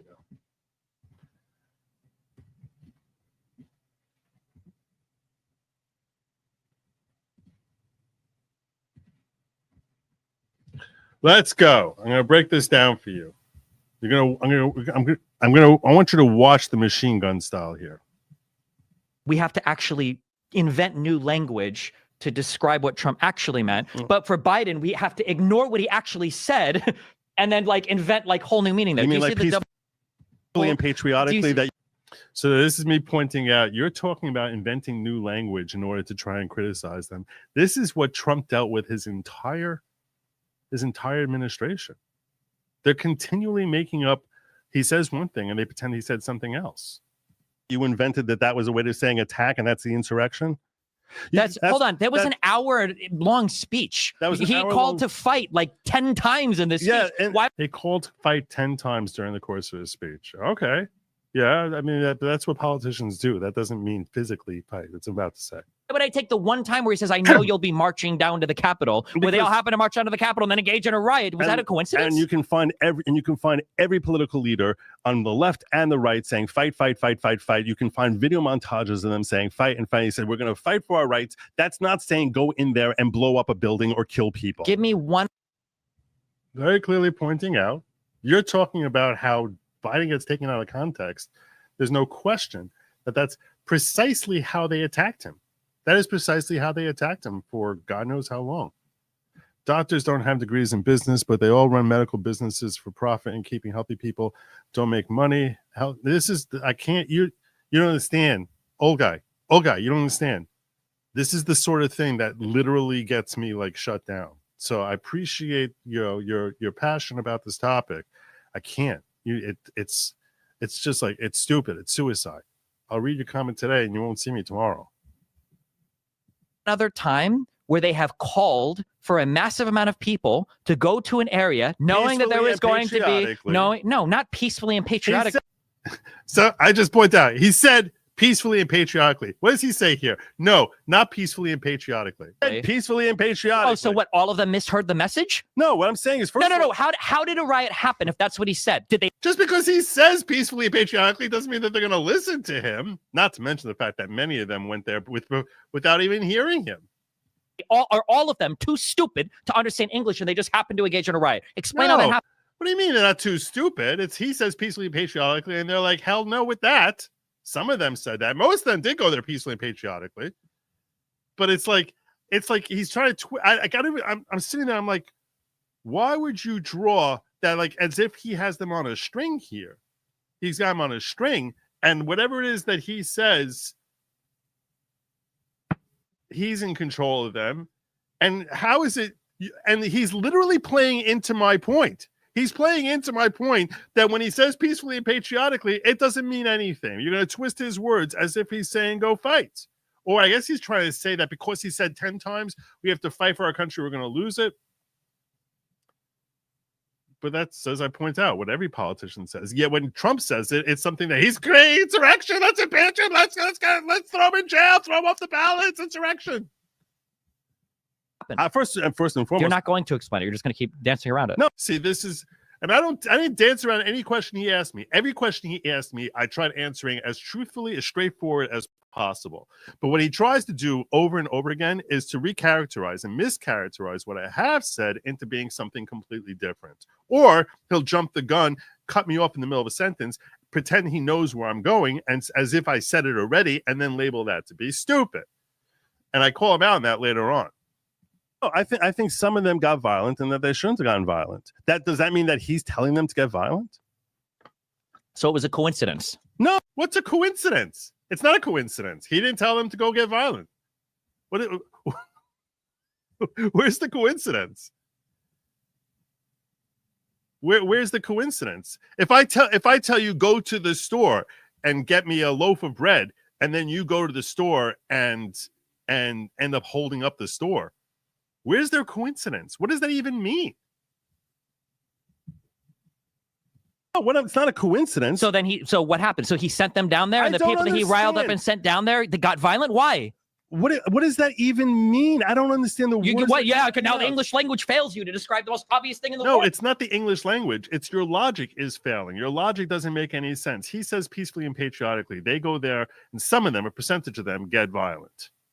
Okay, what does that have to do with him sending them there peacefully and patriotically? What is when he says go down peacefully and patriotically? He didn't say go down peacefully and patriotically. You're inventing words. Look at this. Look at this. Now he's pretending he didn't say it. I was just like, are you kidding me? Are you kidding? You literally just admitted that he said it, and now you're saying he didn't say it. I was apoplectic when he said that.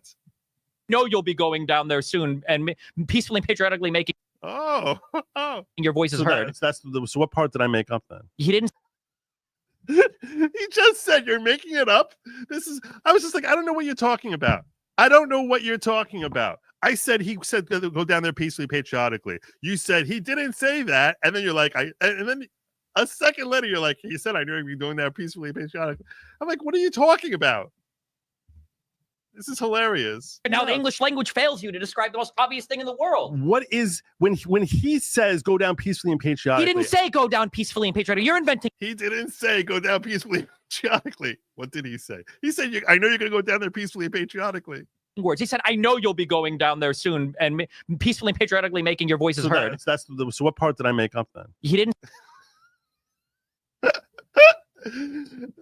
It's unbelievable. It's unbelievable. This was on Sunday.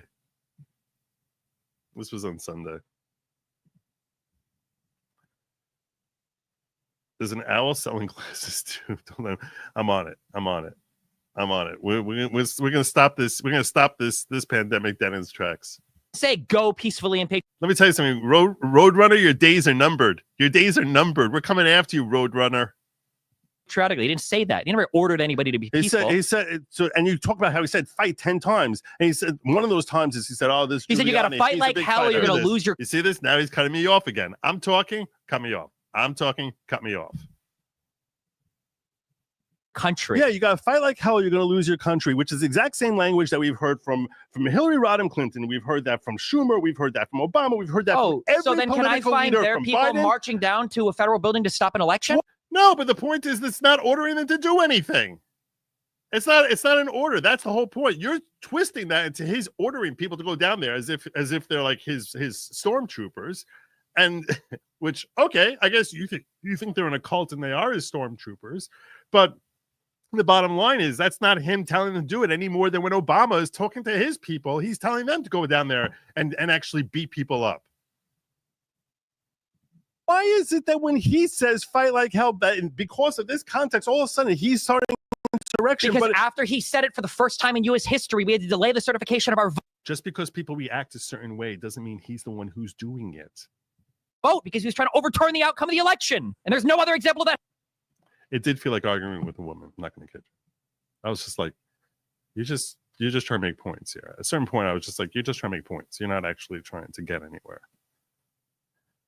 I think the panic around the Januarizing, if it's an insurrection, give it a serious name, was actually meant as a palate cleanse to get people to forget 6 months of burning and looting. Maybe. Is Destiny? I don't know why. I don't know the origin of his name. This Roadrunner would be caught by Wile E. Coyote. Yeah. Happening. When he's trying to ensure, I'll tell you right now, the reason MAGA is there. The reason MAGA is there. The reason MAGA is there is because he called them there because he lied. See, look at how he cut me off again. I'm trying to explain to him the reason MAGA is there. He has to go up on his whole thing here now. It's like, what is the point here? And this is what's so frustrating. I start saying the reason MAGA is there. He cuts me off. The reason MAGA is there is for two reasons. What? It's like. Them for over a year that the election was false. For over a year. Yeah, he was election happened 2 months earlier. Yeah, and 12 months before that, he was saying mail-in ballots are going to be rigged. Oh, that was so now we're getting over all of a sudden into like all of a sudden he's an insurrectionist because he said a year earlier that election ballots would be rigged. So now all of a sudden we're going into election ballots. Okay. All right. We're jumping over there. Same thing that Jerry Nadler had said and that Chuck Schumer had said. And everyone had said that mail-in ballots were the most distrustworthy. See that face he made? Because it's true what I said. Everyone said they're not trustworthy. That's what everyone said before the election. Everyone said it. The most distrustable. The difference is that when Democrats made that contention, they were doing it to state bodies that then ensured the integrity of their machines. Oh yeah, fix the problem. They totally fixed the problem. He's so naive. This is the most naive take in the world. Oh yeah, that's why. The big criticism prior to this that gets cited a lot is Democrats saying we're not sure if we trust the way that these machines work. So all of them were disconnected from the internet for the elections. They weren't able to be accessed online. None of them were on the internet. None of them. They were saying things. There was not a single thing that Donald Trump ever said to make mail-in ballots more secure. I didn't understand what this means. What is he supposed to say to make them more secure? And he's saying as if when Nadler's saying, "Oh, there's so many problems with it. I can tell you 9 ways a Sunday that you can steal an election, that you can have illegal voting with mail-in voting." Where was him fixing it? Because there was no evidence that it was ever fixed at all. There was no evidence at all. Keeping your ballot machines offline doesn't do anything to fix mail-in ballots. It has nothing to do with that. But he's cherry picking one point from another, and I'm just like, I don't even understand. This is not a cohesive argument. This is just yelling at me like various points and saying, like, if I talk over him and yell these points at him in an angry tone, that somehow that meshes into some sort of logical argument. If I ask you right now, what is his argument against me? It's very difficult to understand. It's very difficult right now even to understand that. And trying to fight that in real time, sitting there in studio, I'm not going to kid you, it requires mental gymnastics because I'm sitting there trying to figure out where he's jumping from and landing to now. It's like playing. It's like we're doing like that parquet type of thing where it's like he's on the roof and then he's on the ledge of the building and then he's on the hopscotch thing and then he's sliding down a banister and jumping across to the next building, and I'm sitting there and I'm trying to and the logic is so like it's so convoluted, and I'll be in the middle of making a responsive point. And he'll cut me off to be like, nope, now we're on the roof. Nope, now I'm like Mario. I'm jumping in the pipe and sliding down there. And I'm just like, okay, so I'll hit that one. It's almost like when you're playing, what's that game, Whack-A-Mole? Where I'm just like,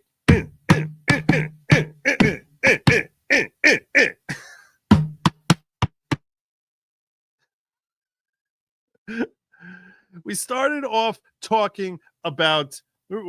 What are we talking about 3 minutes ago? 3 minutes ago. We're not going to play the whole thing again. No, I'm actually said, and then like invent like whole new meaning. You mean like peacefully and so we're talking about peacefully and patriotically. Now we go on to talking about election ballots. Okay. All right. Secure. What do you mean? What does that just mean? What I said. What part of what I just said did you not understand? Donald Trump didn't say a single way to improve the mail-in ballot system. He said, I didn't even understand what that meant because what does that have to do with anything? This is now your complaint against him that he didn't fix the mail-in balloting in 50 different states? Like, what does that even mean? How is he supposed to fix mail-in balloting in 50 different states? This is what I'm confused. I don't know what argument he's trying to make. And that's what I'm about to ask him, essentially. We need to ban all of it. What words could any human have said that would have made that mail-in ballots more secure? I don't know. That's what I'm like, you're saying you're citing on him. You know the problem with him? He's complaining about mail-in ballots and he's not fixing the problem. So what could he have said? What could he have said that would have fixed it? So I'm like, I don't understand what we're arguing about here. What are we arguing about? We could change the authentication process. Oh. So now he gives an example. We can change the authentication process. I thought that was laughable because the whole problem with the mail-in ballots was that there was no authentication process. On how we was there an authentication process? Because it seemed like there wasn't. Notice how you just pivoted because you were so.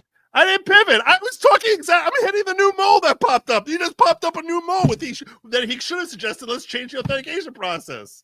So now all of a sudden, but this is what he does, is he labels it as if, all of a sudden I'm pivoting, as if I'm uncomfortable, as if I can't answer this question. And what question should I answer if not for what you just raised?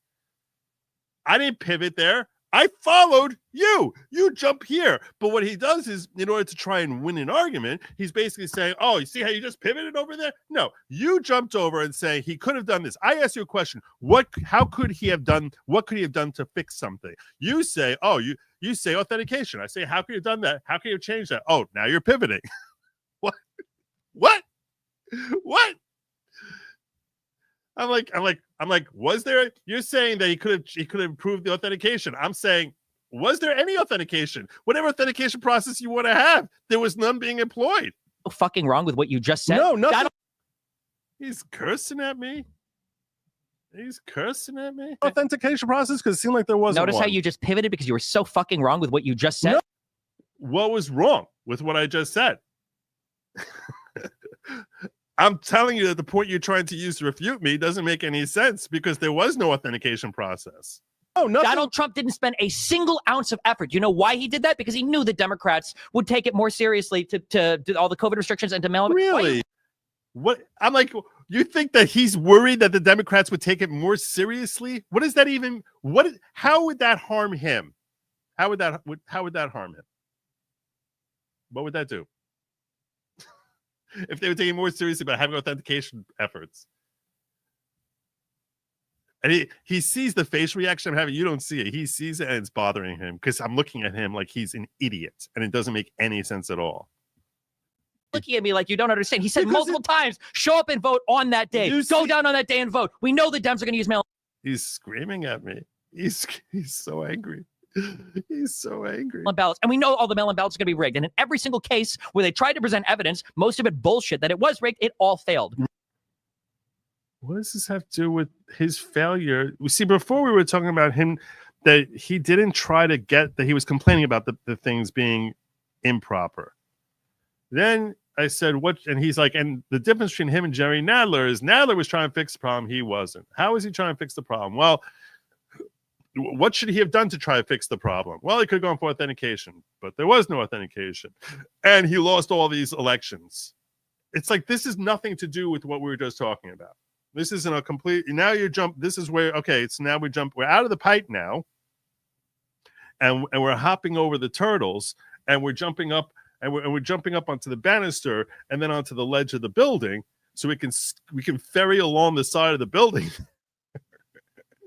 And we come on to the next thing, which is the various cases that came up. Really? Yes, really. We're 3 minutes and 40 seconds in. We're in our third topic now. Most of the cases every case that they brought in that showed BS. First of all, that's not true. As more and more time is going on, we're actually finding more evidence. That is absolutely. Here we go. Now we're deep into the whole election fraud case thing. Not true. That's 100%. Second statement to qualify you for antipsychotics. Here's another thing. By the way, when someone's trying to gaslight you, what they do is they claim that you're crazy. And he keeps saying that, like, I'm psychotic. Really? So I disagree with you about something. I say this is an error. That makes me psychotic. But that's a way of trying to dismiss me and my opinion, or whatever facts I'm saying, by just saying, well, this is just the talk of a crazy person. So it's a way of trying to trivialize whatever words I say by basically implying, well, I'm not a sound mind, obviously.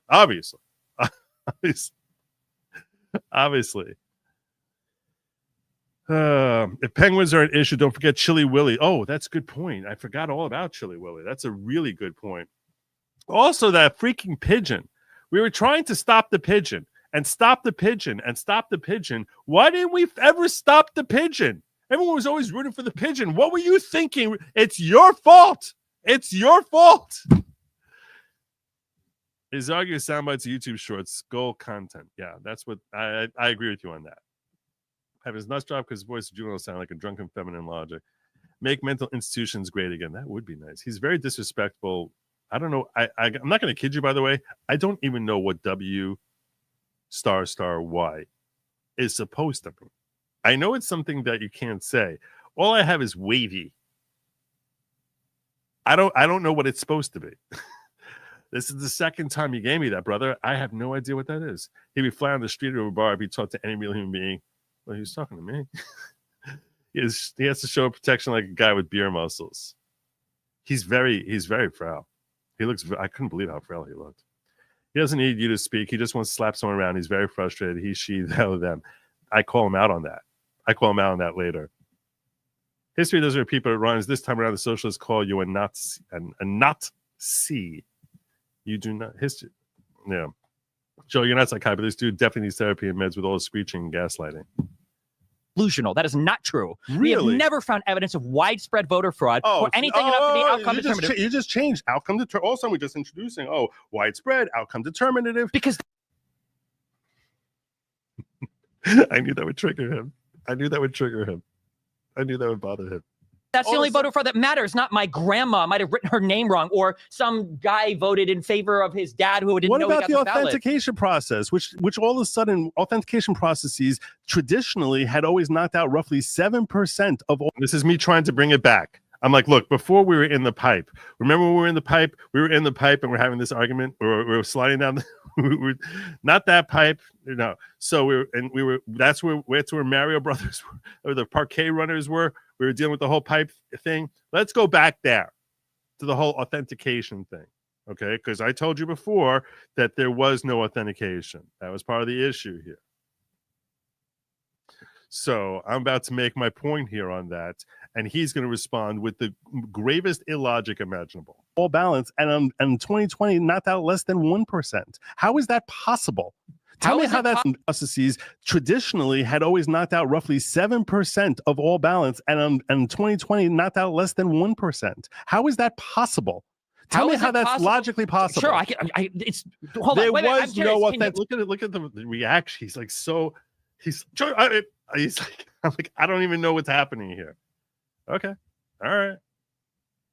Listen to the argument he makes. Can your mind explore for one moment why that might be the case? Because they decide we're not going to have an authentication process. Oh, then how were 1% rejected? That's a silly argument. Saying in general we're not going to have authentication doesn't mean that nobody did any authentication. I said less than 1%. How were any rejected? There was no process. No, because what you just said was ridiculous. No, what I just said was, how is it ridiculous? What about the words I just said, where I'm questioning why the authentication rejection rate would drop down from 7% to 1%? Why is that to less than 1%? Why is that a ridiculous thing rather than saying, because there's some of them that gets rejected, that means authentication was just the same level of authentication as it had been in prior elections? That he thinks that's the more logical take, and then what I'm saying is ridiculous.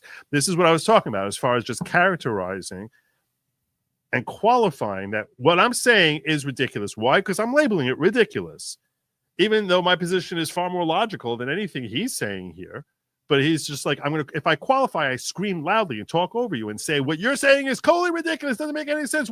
How's anyone? No one should be rejected at all if what you're saying is true. He's not trying to even make a point. This is a matter of trying to shout me down rather than actually engage in thought. What you just said was ridiculous. It was ridiculous. Why? You think every ballot place did the exact same thing? No, I didn't say every ballot place did the exact same. So then you can understand why there would be a handful of rejections, but not nearly the same rate as we had in prior elections. Less than 1% means that a handful of places were doing it, but by and large, so some were. What do you even? Yeah, but a lot less than should have been. You think you think you just won on this point here? But in his brain, he's going to characterize it as if, I just won on that because some were. I just don't know I don't know what to even say about this. What is that? I'm saying that 6.5%. I'm saying roughly 6% of things that should have been knocked out were never knocked out. That would have been knocked out in any other election. That's not how numbers or stats work, right? Oh, so now I'm going to get a stats lesson. Now he's going to give me a stats lesson. This is where he gives me. Oh, okay. All right. Now I got it. now I get it. Now I get it. Now if it just pound tips and no facts to pound, lead injury would do him well. Perhaps. Work at Walmart outside saw seagulls, pigeons, crows, bluebirds, and several eagles. East Coast, South Carolina. It's basically you might as well just start buying a burial plot right now because you got no chance. That's what we're dealing with. I hate to break it to you. I hate to break the news. I hate to be the first one to break the news to you. But it's whack a cuck, not a mole. That's probably true. I can't believe I missed this Truman show. Isn't it great? Isn't it great? What? Traditionally, mail-in ballots were used for some exceptional circumstances. So now he's going to explain to me how statistics work and why it makes total sense. It makes total sense that in prior elections, 7% rejection rate. 2020, less than 1%. Because I don't understand statistics, clearly. But he's going to walk me through it. Listen to the logic that he puts here. Been knocked out. We're never knocked out. That would have been knocked out in any other election. That's not how We're not numbers or knocked out stats there. work, right? What? Traditionally, mail-in ballots were used for some exceptional circumstances. Yes. You either can't get to a polling place, you request a ballot, Yes. you're military overseas or whatever, right? On a case where you have the mail-in ballot rate maybe going up 100 times, Yes. why would you expect the error rate to stay the exact same when your cohort is changing dramatically in I would character? expect it to go up dramatically because these are people Then doing. you don't understand no, anything. You logic. don't understand. Logic. No. Just use logic. It's not. You don't understand. No, you don't understand. You don't understand. It would come way, way down to under 1%. I guess he thinks that the military are uniquely stupid, and that's why they suck at filling out their mail-in ballots. I guess that's what he's assuming here, and he's speculating. That's his hypothesis. Much more likely than there being some sort of dramatic shift in how authentication is happening. It's much more likely that compared to the general population, the military are uniquely stupid. I guess that's what his speculation is. You're not using logic. You don't understand stats or numbers. He's screaming me. I'm not using logic. Okay. All right. Your speculation that the general population is on average far more intelligent than our military. I don't know what that's on. Like considerably more. Considerably more. You're not using logic. Well, relax for a second. Think for a second. The people who vote. Trying to get it to just engage your brain here in good faith for a moment.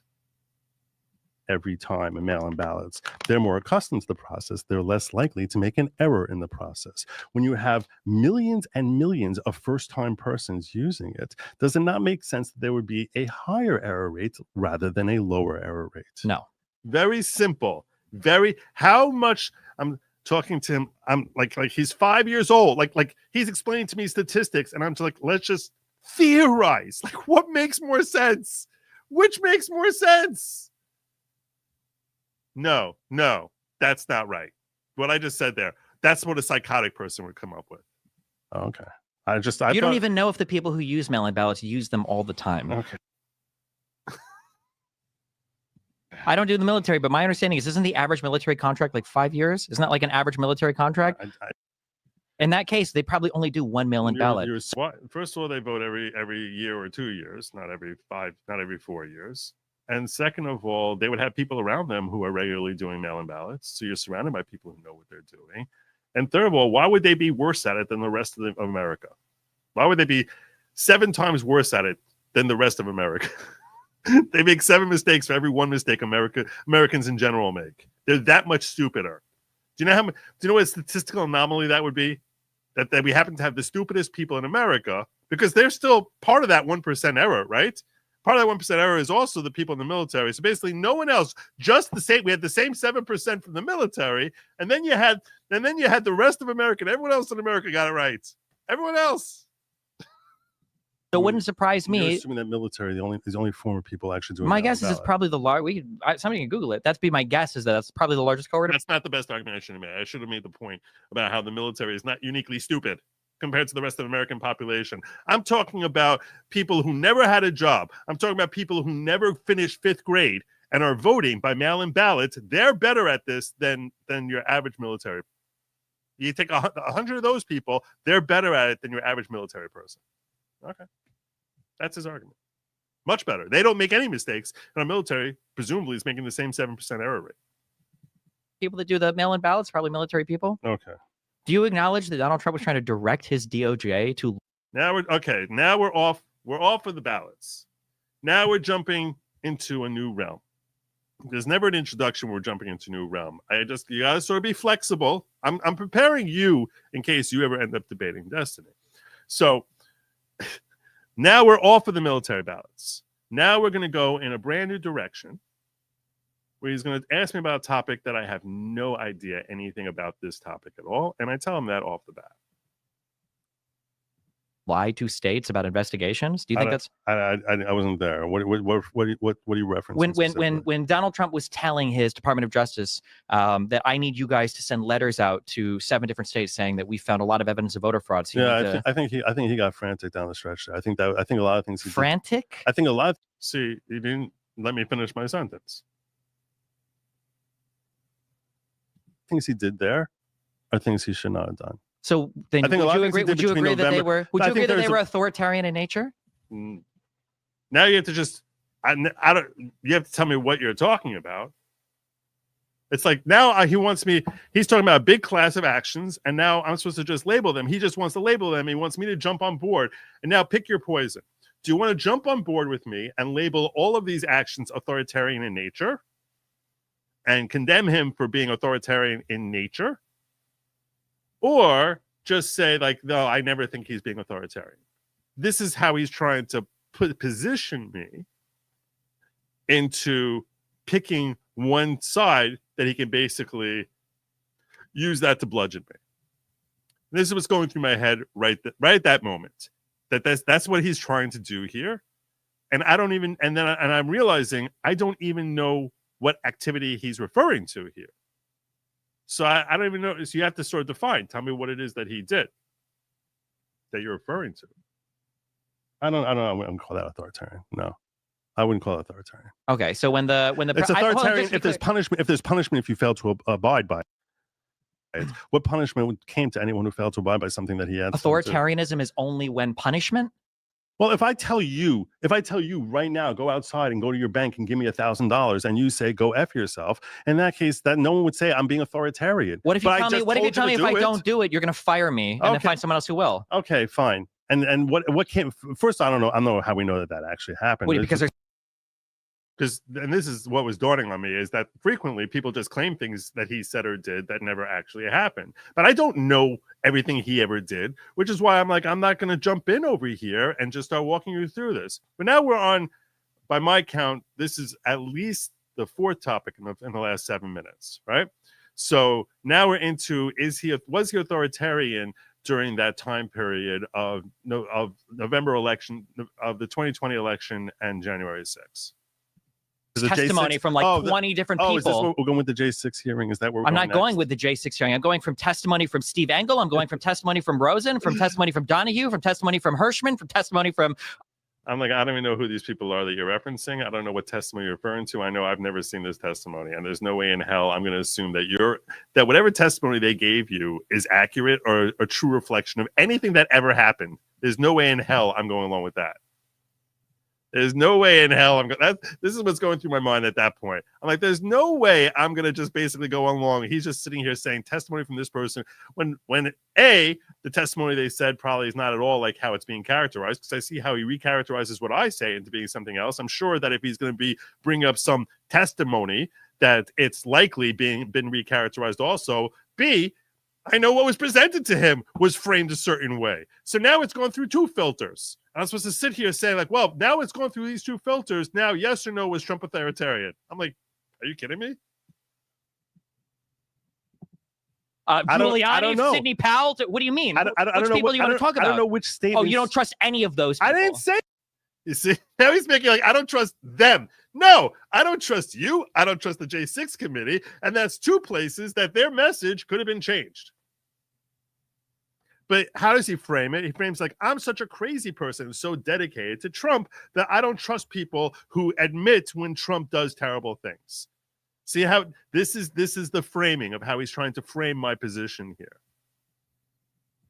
That you just threw words in my mouth. You literally just took a sentence and threw. What I said is I literally don't know about that because I never was looking at that. You're throwing at me this data point, which you're basically saying these are things he said. What do you think it means that you don't know? You don't. What I'm saying is I was not following that element. You don't care about the fact that the president of the United States tried. You had all these things to say to Merrick Garland, but you don't care that the president of the United States trying to order his DOJ to lie to states for the outcome of an.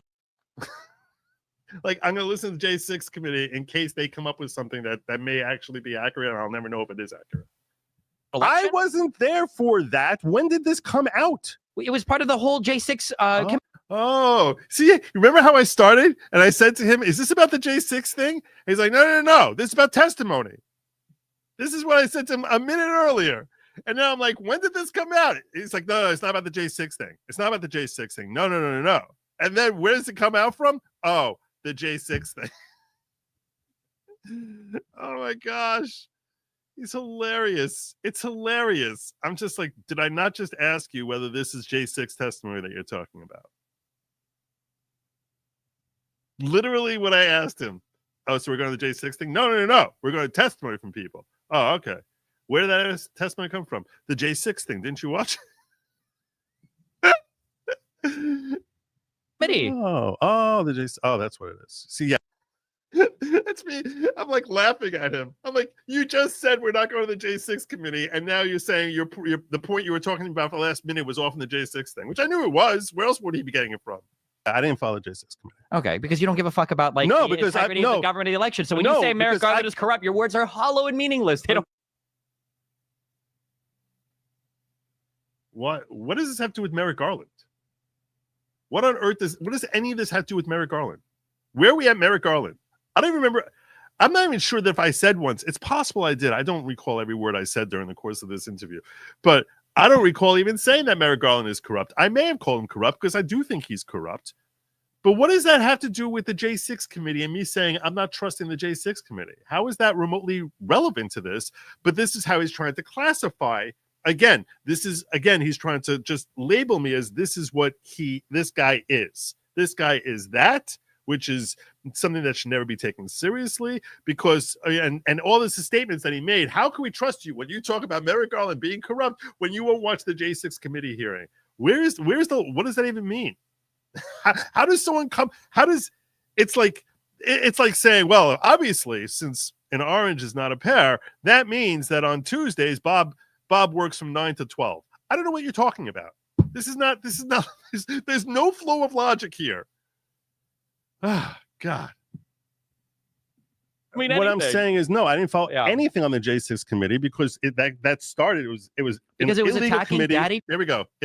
I'm trying to explain why I didn't explain the J6 committee. He's cutting me off because he thinks he knows why I didn't watch it. And he's going to sit here saying, why is it? Because I'm too much of a Trump loyalist. Anything on the J6 committee because that started. It was because it was attacking committee. Daddy Trump. It was He's your cult leader, committee, and you feel bad and weird when they're. This is him trying to win points. He's trying to win points by trivializing me, and that got this when he did this. This got me annoyed. I'm like, this is beneath you. This is just transparently designed to try to play to your stupid sheep audience. Daddy cult leader. You think this is being clever when I established early on here that there's a lot of things he says and does that I disagree with, including things he did I've between debated November. Hassan and other people that use this weird tactic. I didn't agree with it. I'm not asking if you agree with it, if you like it. No, I'm saying that because you just referred to him as Daddy Trump, that I think of him as Daddy Trump. That's clearly why I'm making that statement there. But all of a sudden, he's trying to just like jump away from that. He's skipping away from what I am addressing into saying that now I'm using some sort of strange tactic when I'm simply saying, why are you labeling me as someone who thinks of Trump as Daddy Trump when I already said I don't agree with everything he says? And now he's pretending that I'm engaging in some sort of weird argumentation style. That doesn't make none of this is making any sense.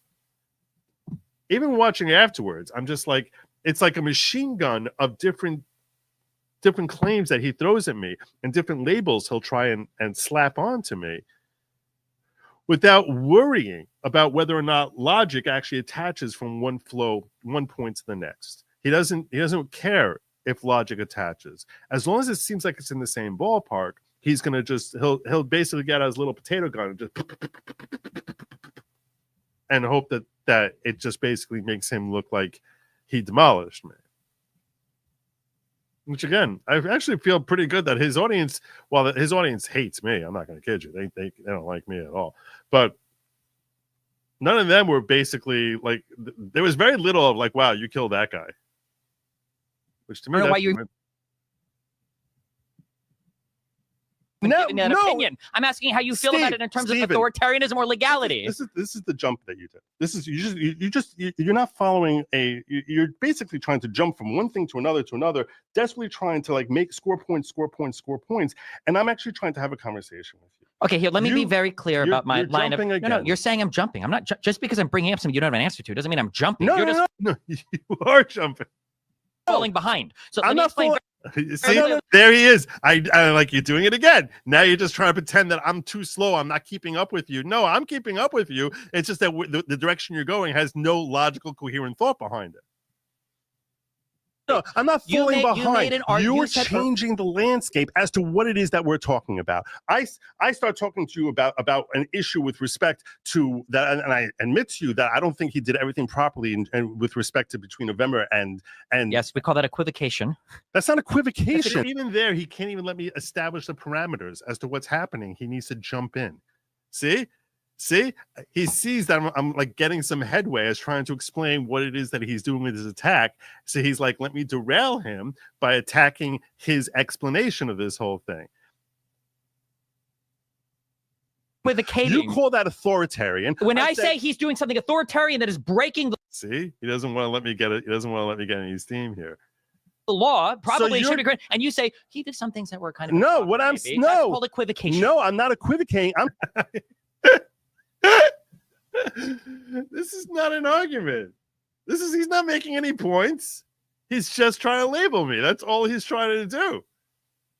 Unbelievable. I'm saying the issues that you're bringing up, I don't even know anything about them. Why don't I know about them? Because I didn't watch January 6th. Then you use that as a basis to try and attack me and saying I didn't watch January 6th instead of asking me why didn't you watch J6? And you come to what you have to do to try to win a point is you want to try and say, oh, you didn't watch January 6th because it was attacking Daddy Trump. You see, you're trying to characterize and label me and put me in a box. I am jumping. You're right, because I understand you're going to say.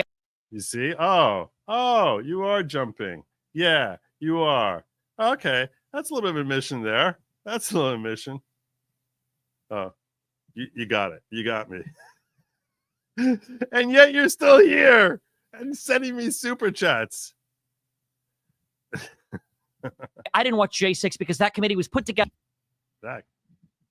in an illegal manner because Pelosi didn't include people from the Republican Party in a proper way to put together a committee. I know all the dumb talking points. You're right. You're again. Tell me what I'm wrong about. Tell me. Okay, then tell me why it was illegal. Going to go. Okay, tell me where you're going to go. Tell me where you're going to go. What I'm saying is there's no cross-examination.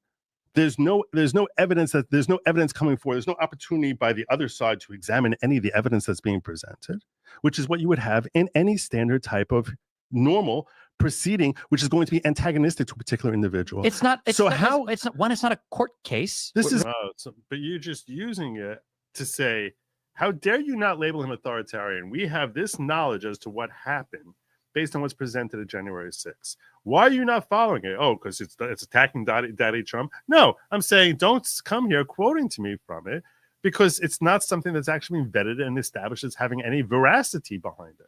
That's where I'm going to, which he doesn't want to let me get to that. There is no cross-examination in a court case. Okay. So in that case, you're saying it's proven that you're saying but you're using their conclusions as if they prove a point for you. So don't tell me that's not a court case. Hold on. Just because something is not proven beyond a reasonable doubt in a criminal court at all. I understand. At all. No, there's zero proof. That's what This is where I was like, no, it doesn't mean anything. It means less than nothing. I mean, it's zero proof. So it's either in criminal court or nothing. No, it's not. Why would you come to that conclusion? I just said, let the other side examine it. Not criminal court or nothing. What I'm saying is there's at least a chance for the other side to examine the claims that are being presented as to whether there's any legitimacy. And you know what their examination sounded like? It sounded like this. 2 words. It was I plead the fifth, and the second was I need absolute criminal immunity for everyone. That's not even what I'm talking about. I'm talking about the opportunity to examine the evidence in full that is later being presented, which was never given to the Trump side. Because there's tens of thousands of hours of video that they were never able to access. The only people who were able to access it were people who they knew hated Trump. Everything I did as president. That was their examination of the other side. You can lean your head down all you want. I don't even know what you're trying because you're jump again. Now you're trying to find some sort of way of legitimizing the J6 thing, even though do you disagree with me that there should be a right to examine the evidence? There was. Pelosi gave an opportunity for 5 conservative members to join. 5 conservative members, not 5 conservative members, 5 people who voted This wasn't 5. She only allowed on 2. And there were people who voted to impeach him. That's the only people she allowed on. People who voted to impeach him. In that committee, and they said no. 5 that she would choose. No, that's not true. She didn't let Jim Jordan on there. She denied 2 of the 5 picks. Why? 3 would have been Why? allowed because they were directly implicated by that investigation. Oh, were they? Yes, they were. Yes. Okay. So that's the logic? That's why she's not letting him on? Okay. So I asked him, I think here is a great question. How could she know that before there's a committee to actually conduct the Because investigation? you guys are so fucking shameless. You You're sitting here saying that she keeping them off because they're part, because we have to have a whole investigation. I can't have you on. Why not? Oh, because he's the one who's guilty of the incident. Oh, is he? How do you know that? You didn't even have the investigation yet. That's what's showing it's a predetermined outcome. did it all out in the open and in public because people like Jim Jordan are literally publicly trying to circumvent our electoral process. Oh, it's not hard to figure it out. Jim Jordan was publicly circumventing Yes, when they were saying things like, we will join you in Congress to resist the certification of the vote, and we will join you in trying to make... Okay, why is that a problem?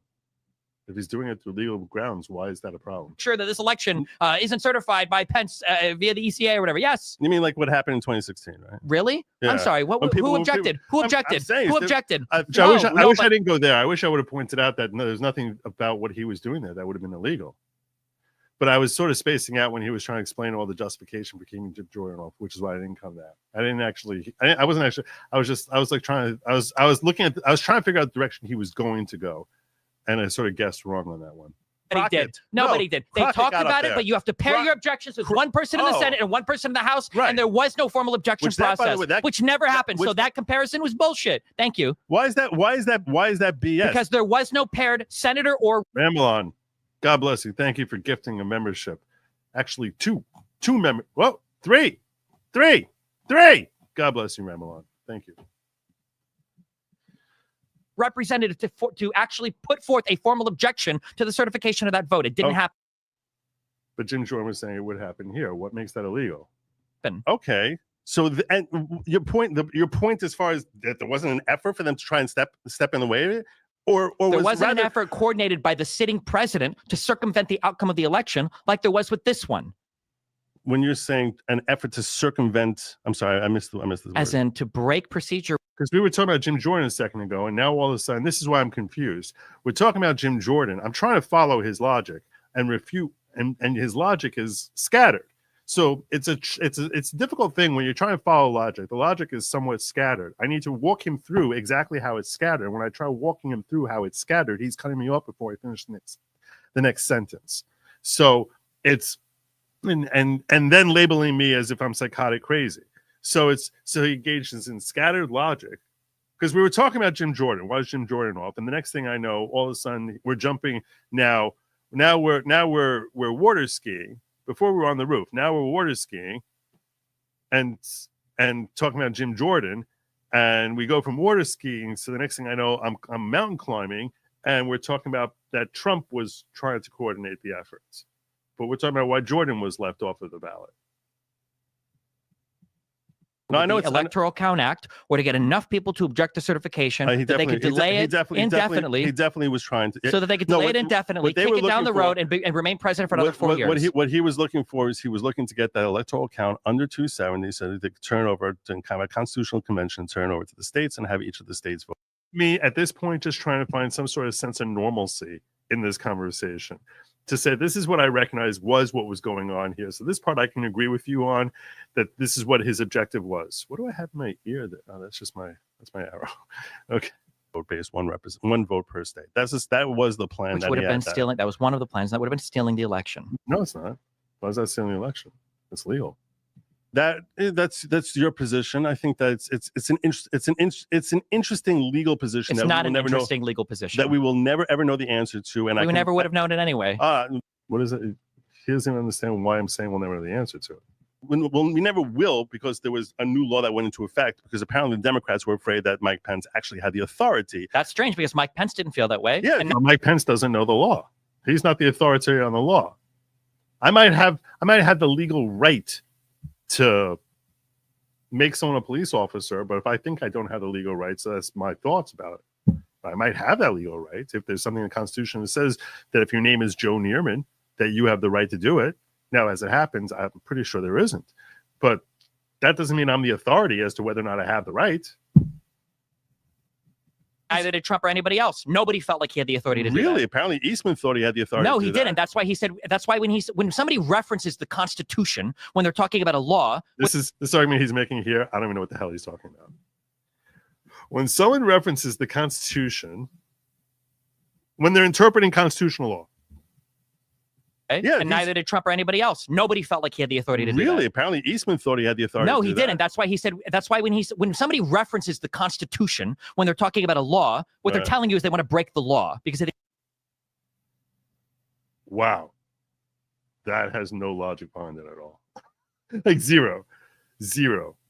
It's unconstitutional, which is what I don't know where these confusing looks come from. That's why I'm giving him a confusing look. You don't know why I get a confusing look? Because what you're saying makes absolutely no sense at all.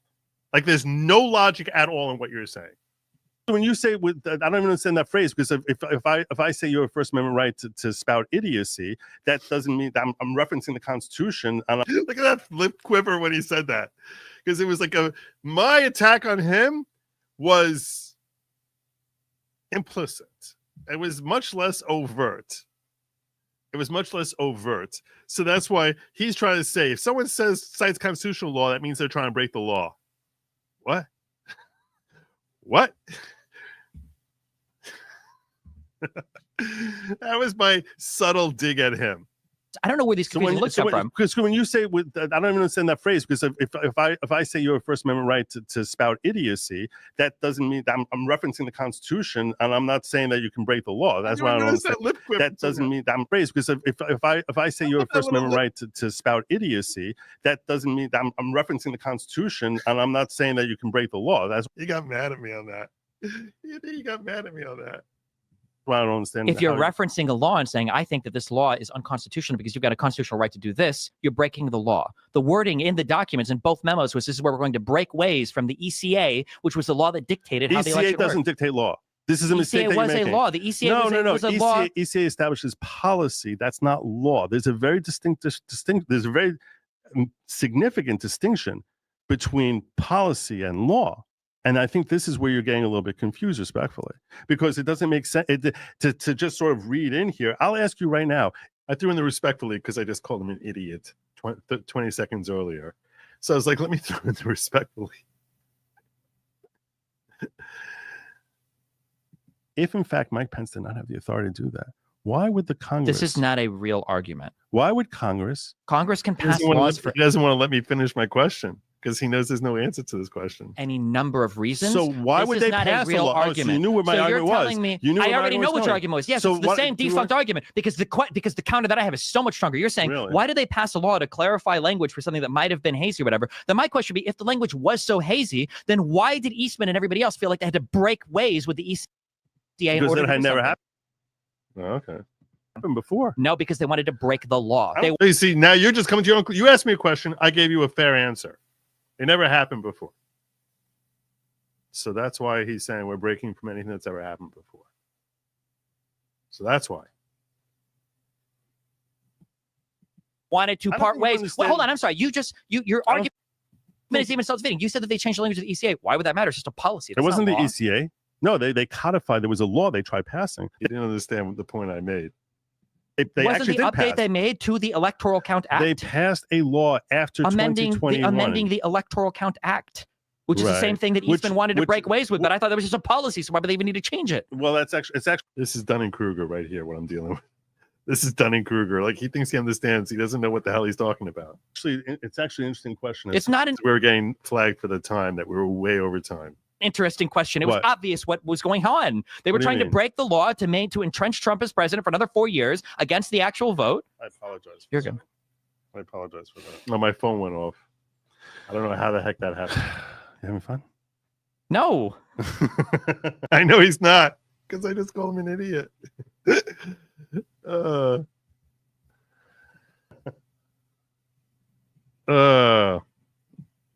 His audience does not like me. Oh, they're not fans. They're not fans. I'm so tired of polite liars. I wasn't demanding respect. I don't know what he's talking about. I wasn't demanding respect.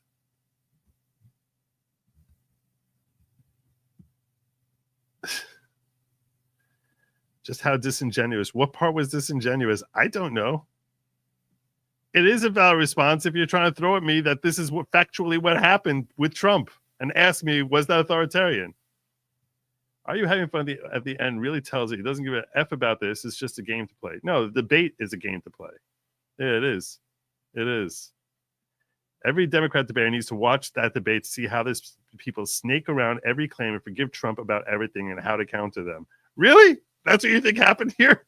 Okay. Oh, yeah. Real murder. Yes. I feel very murdered.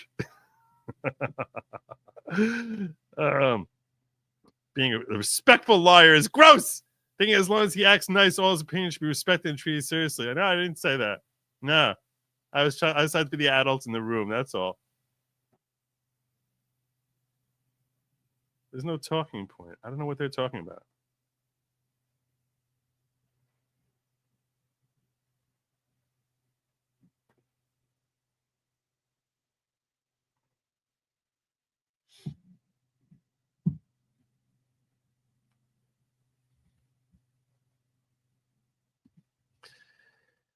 Yeah, a lot of people have that complaint.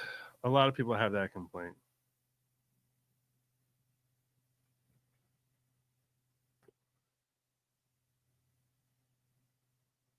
See, that's. But I didn't say you're an idiot. I was trying to do the Obama way, but just like implying, you know, you have a First Amendment right to spout idiocy. I'm not saying you're an idiot, unless you understand what I'm saying. In which case, yeah, I'm kind of calling you an idiot.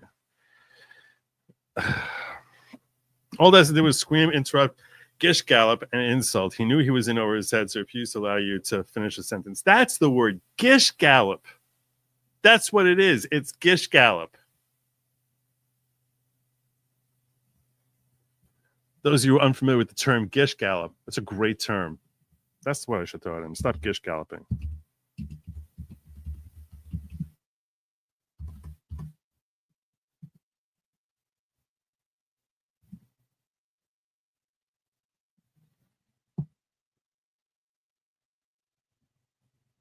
Gish gallop is a rhetorical technique in which a person in debate attempts to overwhelm an opponent by presenting an excessive number of arguments. Yep. When he said there was a point in there where he says we started talking about Barack Obama, and he said Barack Obama I'm trying to remember exactly where it was. Can I do a search here? How can I do a search? I want to figure out how to do a search to find in the full thing where he talks about Barack Obama. Because what happened was, and I was I think he was saying something like how Barack Obama worked to, I don't know, fix America or something to that effect. I'm making this up just to make the point, but he's like, he said, so I said, really, how? So he's like, so he says, he tried doing A, he tried doing B. How did B fix America? Why are you assuming that I'm saying that he's trying to fix America with that? You're trying to jump around. I'm like, you answered my question. What are you talking about? What are you talking about? This is not logic. It's tiring. It is tiring.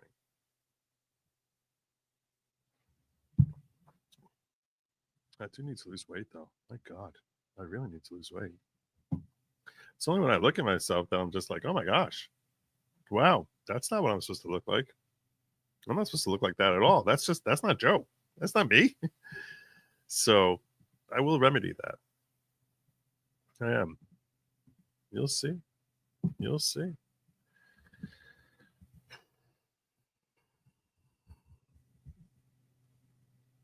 Anyway, I think it's time for me to start landing the plane. Did I miss that you had a debate with Destiny? You did. I hadn't, and I did. If you want the link to the full debate, I can share the full debate. He told me I can clip whatever I want from it and take it. I should put it up on my thing. I think people are gonna get mad at it. If it's on YouTube, expand description, show transcript. Expand description, show transcript. Okay, let me see if I can find that Barack Obama thing. Hold on a second. Let me see if I can get that. Oh, I want to show you some funny videos that I thought was funny.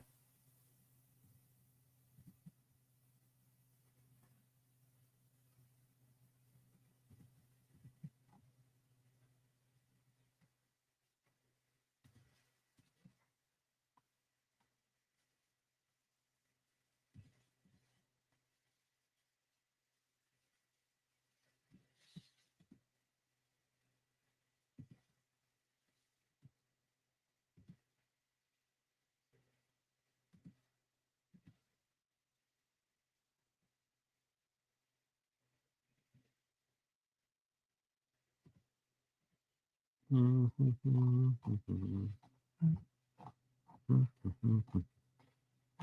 to description. There it is.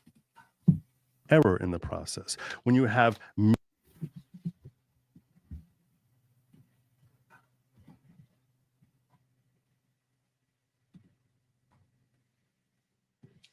show transcript. Hey, that worked. So I go to show transcript, and now I got transcript. How do can I do a search in here?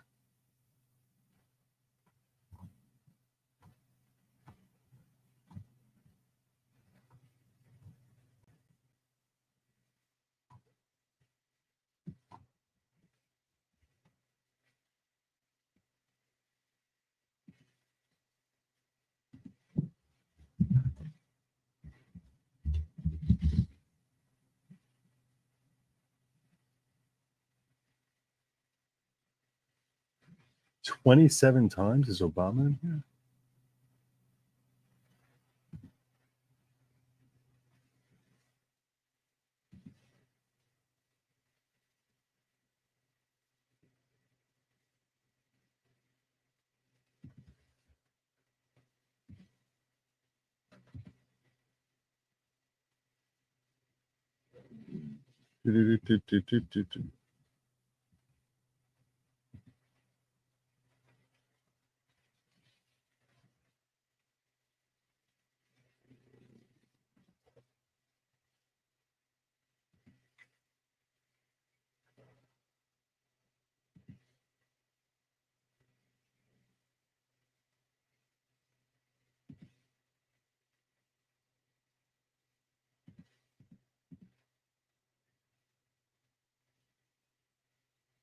I think it's around here.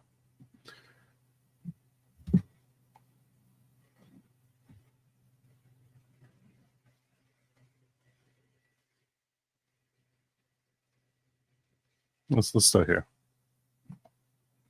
Talking about how evil the socialists, the commies were, the Democrats were. This was mainstream Republican political discourse across every single talk radio station, across all of Fox News. The idea that Obama created might be one of the most delusional things I've ever heard in my entire life. Go ahead.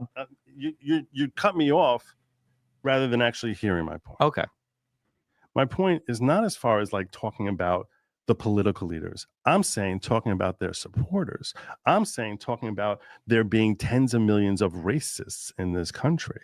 That is a new position for a political leader to take that Obama introduced. And he did it in a very insidious way. He would never say they're racist. He would say, well, some folks aren't comfortable with people who are coming across the border or whose skin is a little darker than theirs. You don't think politicians are making accusations of racism during like the civil rights era, or? So now we're going back to the 60s. You're saying that's okay because well, you said the first time in U.S. history. The first time in my recollection. Okay, gotcha. The first time in my recollection, we didn't hear the demonization. We didn't see the demonization. You never heard once Trump demonize tens of millions of people who vote against him the way we heard Biden.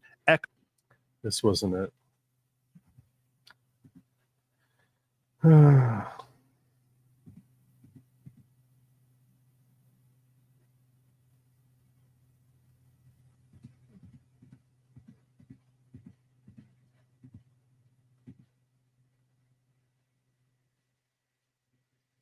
Maybe this part is it. Go when he gave that red hatred speech about how ultra MAGA is the biggest threat facing our country. You understand that when Biden made that speech, that Biden literally said he was. Why did it jump down on me?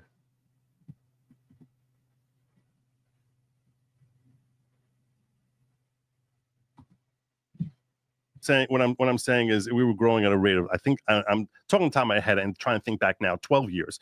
So my recollection is that it was basically like it was somewhere between 1% and 2% a year at best. Sure, rebounding from a catastrophe. Which rebounding should be better.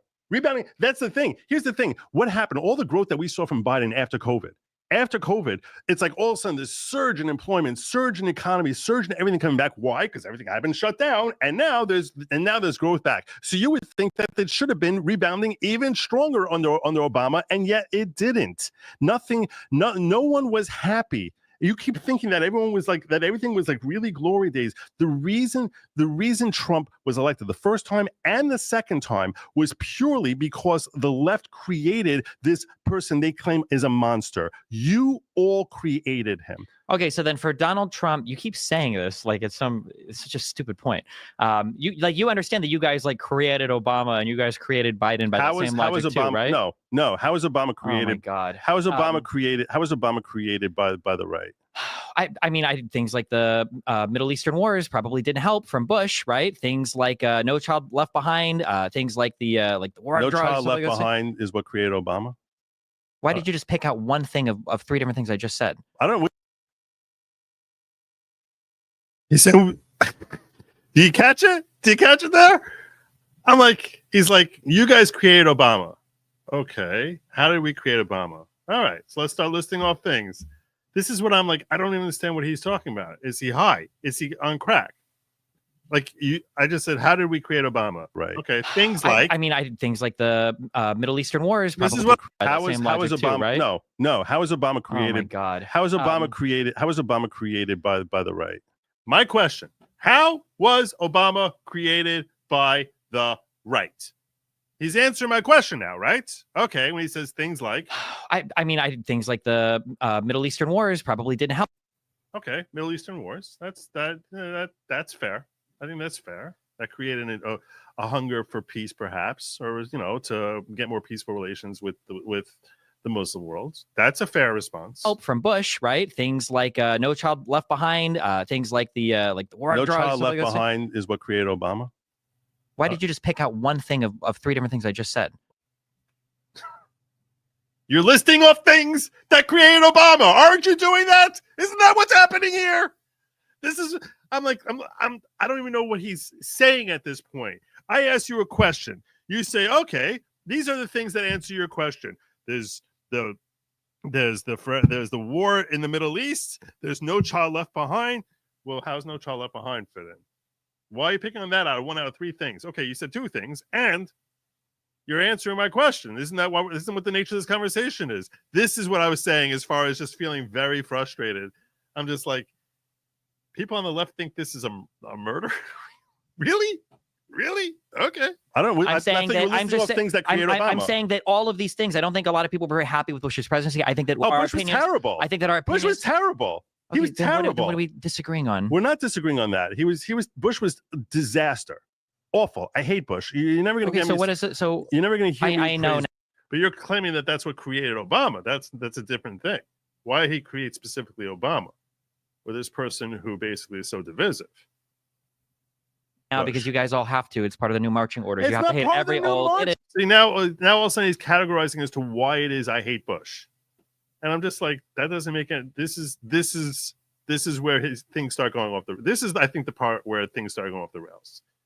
Like all of a sudden he's characterizing, why do I hate Bush? Oh, because it's marching orders and daddy, which is trying to trivialize me that I'm just some cult follower who believes in Trump. So there you go. A couple funny videos I want to share with y'all. I think you're going to enjoy.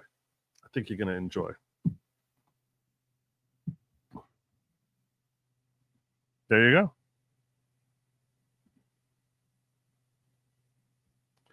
4 years ago, I'd be the same on what? You're saying I wouldn't be the same in arguing like that. I never argued like that. I've never argued like that in my life.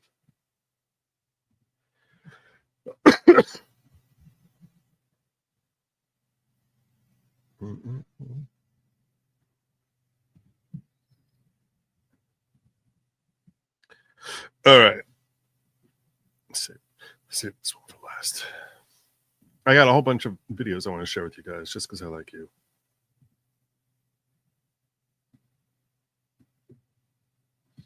Okay, sitting here, Nancy Pelosi broke her hip, and she ambled into Congress today for the vote tally. So her presence there was really important. Here's Nancy at the joint session of Congress today. It was good to see her there. It was good to see her. I should get myself a tracks. I earned one with that debate, I think. Caregiver, we do the rest. Independent, that's the best. Call us for a special caring touch. Visiting Angels care so much. Visiting Angels, America's choice in home care. Caregiver, we do the rest.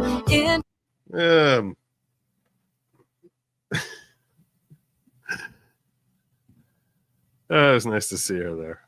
It was nice to see her there in Congress. Yeah. Gosh. We'll never get rid of her.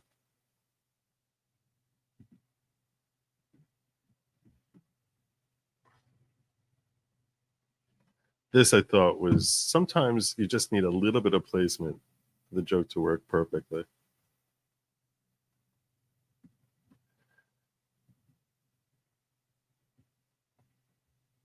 I have to remind you, don't you ever let anybody take your power from you.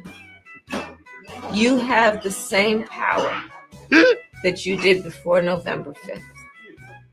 And you have the same purpose that you did. And you have the same ability to engage and inspire. So don't ever let anybody or any circumstance take your power from you. I love you, man. I love you, man. I love you, man. Oh, my God. Oh, my God. I love you, man. Don't let anyone take your power from you. She's not edited. All they edited was the background around her. That was her actual, coming out speech. I love you, man. I just have to. It's real. When you're asking, was that real? So I'll tell you this. That is a clip from her where she was sitting in an office or something like that. And the first time she came out and spoke after she lost the election and after she announced that, she was accepting the loss. So the next time she came out and spoke, that is her talking in that same tone, that same everything about it, but they just put her in a bar, with the, the honky tonk music in the background. That's what makes it hilarious. That is real is what makes it hilarious. To remind you. I love you, man. Don't you ever let anybody take your power from you. You have the same power that you did before November 5th. And you have the same purpose that you did. And you have the same ability to engage and inspire. Unbelievable. It's great. Donald versus Kane Walker's like Blade versus vampires. What's next here? Oh, this is pretty funny.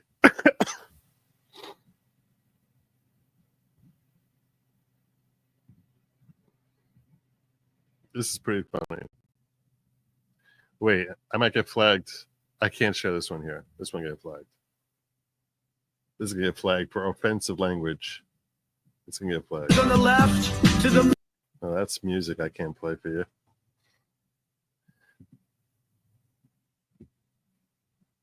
Oh, this is pretty funny.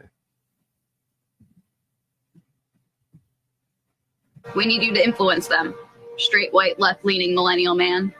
I thought I was supposed to take a back seat so that more marginalized voices could be heard. Okay, yeah. What do you want? I want immunity. I want to say things are gay and retarded, and I want to make jokes. And if I make a joke, I want you to think about what the joke actually means instead of getting scared of the words. Okay, you got a deal. I'm not finished. I want you to stop using the word mansplain and stop comparing men to bears. Anything else? Louis C.K. He's my favorite, and he has good things to say. What's that sound? Is that the Department of Education being defunded? Okay, people can like what they want to like, and we'll stop using our perceived moral superiority to be cruel to others. Cool. What are you doing out here anyway? I was just pretending to chop wood. Young boys are turning conservative. That was good. That was good. That was pretty funny. Asking my followers to give me actor names. So this guy was asking his followers to give him actor names. All right. Was again, if I was an actor, what would my name be? And here's what they said: Turban Freeman, Samuel L. Hy Jackson, Tom Hanks, Adam Sandals, Steven Senegal. Stupid! I'm not from Senegal, I'm from Somalia. Jackie Chan, Jack Blacker, Christian Nobel, Halal Pacino, Margaret Robbie, Jason Balboa, Napoleon Bonaparte, Robin Williams, Shia LaBeouf, and Peter Docker.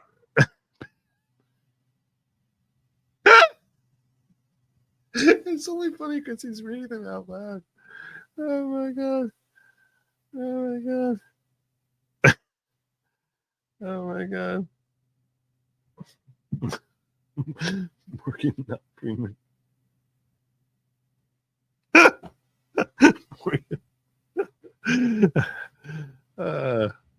That's pretty funny. That's pretty funny.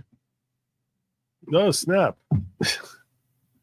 Let's see if is that dead? Did they take that one down? Oh, all right. No, this one's still here. This one's a short one. Can someone tell me what MAGA men find attractive so that I can wear the complete opposite? Thanks. No need. You're fucking killing it. Good job. Can someone tell me what MAGA men find attractive so that I... That was pretty good. I like that one. It was quick to the point. What was this one? I don't remember this one.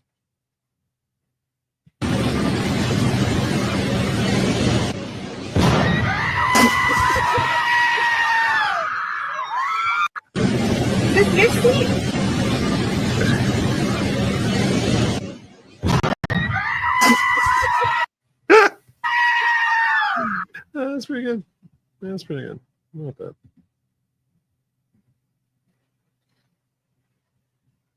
I don't know if this one might have music I can't play. Hey. Can't do that one. Sorry. Let's say that one. Greatest plot twist I've ever seen. What was this one? I don't remember this one. Up your purse? Oh, thank you. No problem. Your necklace. Where did you get that? When I was a kid, my best friend gave this to me, but he disappeared on a hiking trip. Most people say he probably got eaten by a bear.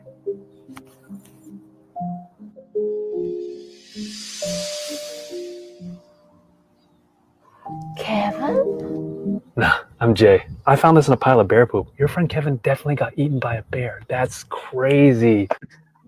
Excuse me, ma'am. Did you drop your purse? Oh, thank you. That's funny. That's funny. No problem. That's when you don't see that one coming. You don't see that one coming.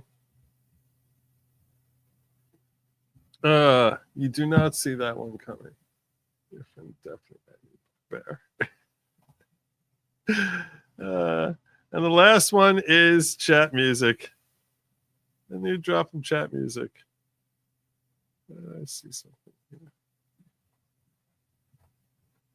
Everyone says my people haven't turned color, Joe. I don't know what that means. I don't know what that means. I assume you're referring to like the pink coloring, but I don't know. I don't know what that means. Here's the last one. This is ChatGPT doing what only This is I always call it ChatGPT. It's chat music. Chat music doing what only chat music can do.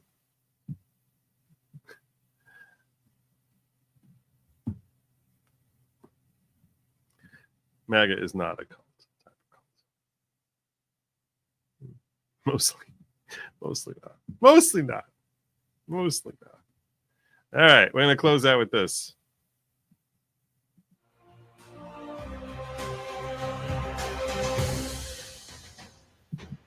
Bro, heard the Big Bang Bro's expiry.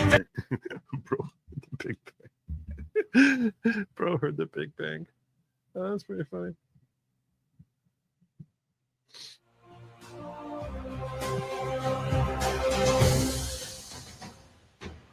Bro, heard the Big Bang Bro's expiry date expired. Bro, witnessed the fall of the Roman Empire. Bro, met Julius Caesar. Bro, was Jesus' 13th disciple. Bro, ghosted Cleopatra. Bro, got a signed copy of the Bible. Bro, co-founded Earth. Bro, saw dinosaurs go extinct. Bro, forgot to die. Bro, met Burger King when he was a prince. Bro's friends are now fossil fuels. Bro, still waiting for GTA 6. Bro lived in Pangea. Bro was the chief architect of the pyramids. When now That's pretty good. That's pretty good. Alexander Graham Bell created the telephone. He found a missed call from Rome.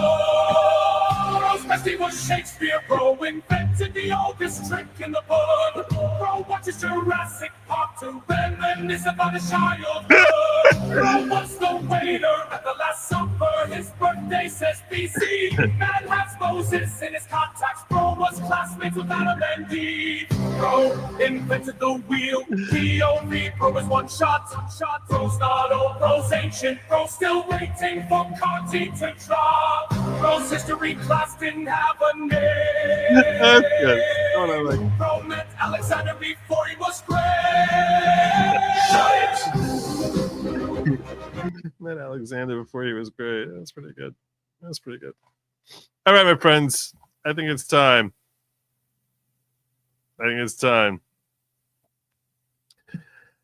I hope, God willing, I will see you all tomorrow. You'll be back here. We'll assemble same chat time, same Lawgic time, same Lawgic channel. Tomorrow evening, God willing, around 10 probably is the time. That's the time. Till then, you know what they say, lab meat, they, them, not for you, just for they, them. It's not for you. No matter how they spice it up, no matter they can throw it, if they make it look like French fries and pour ketchup on top of it, do not eat the bugs. Don't do it. Bugs are not for you. They're not for you. And that's all I got for you. I thank you all for joining me. Have a good night. And as always, Godspeed.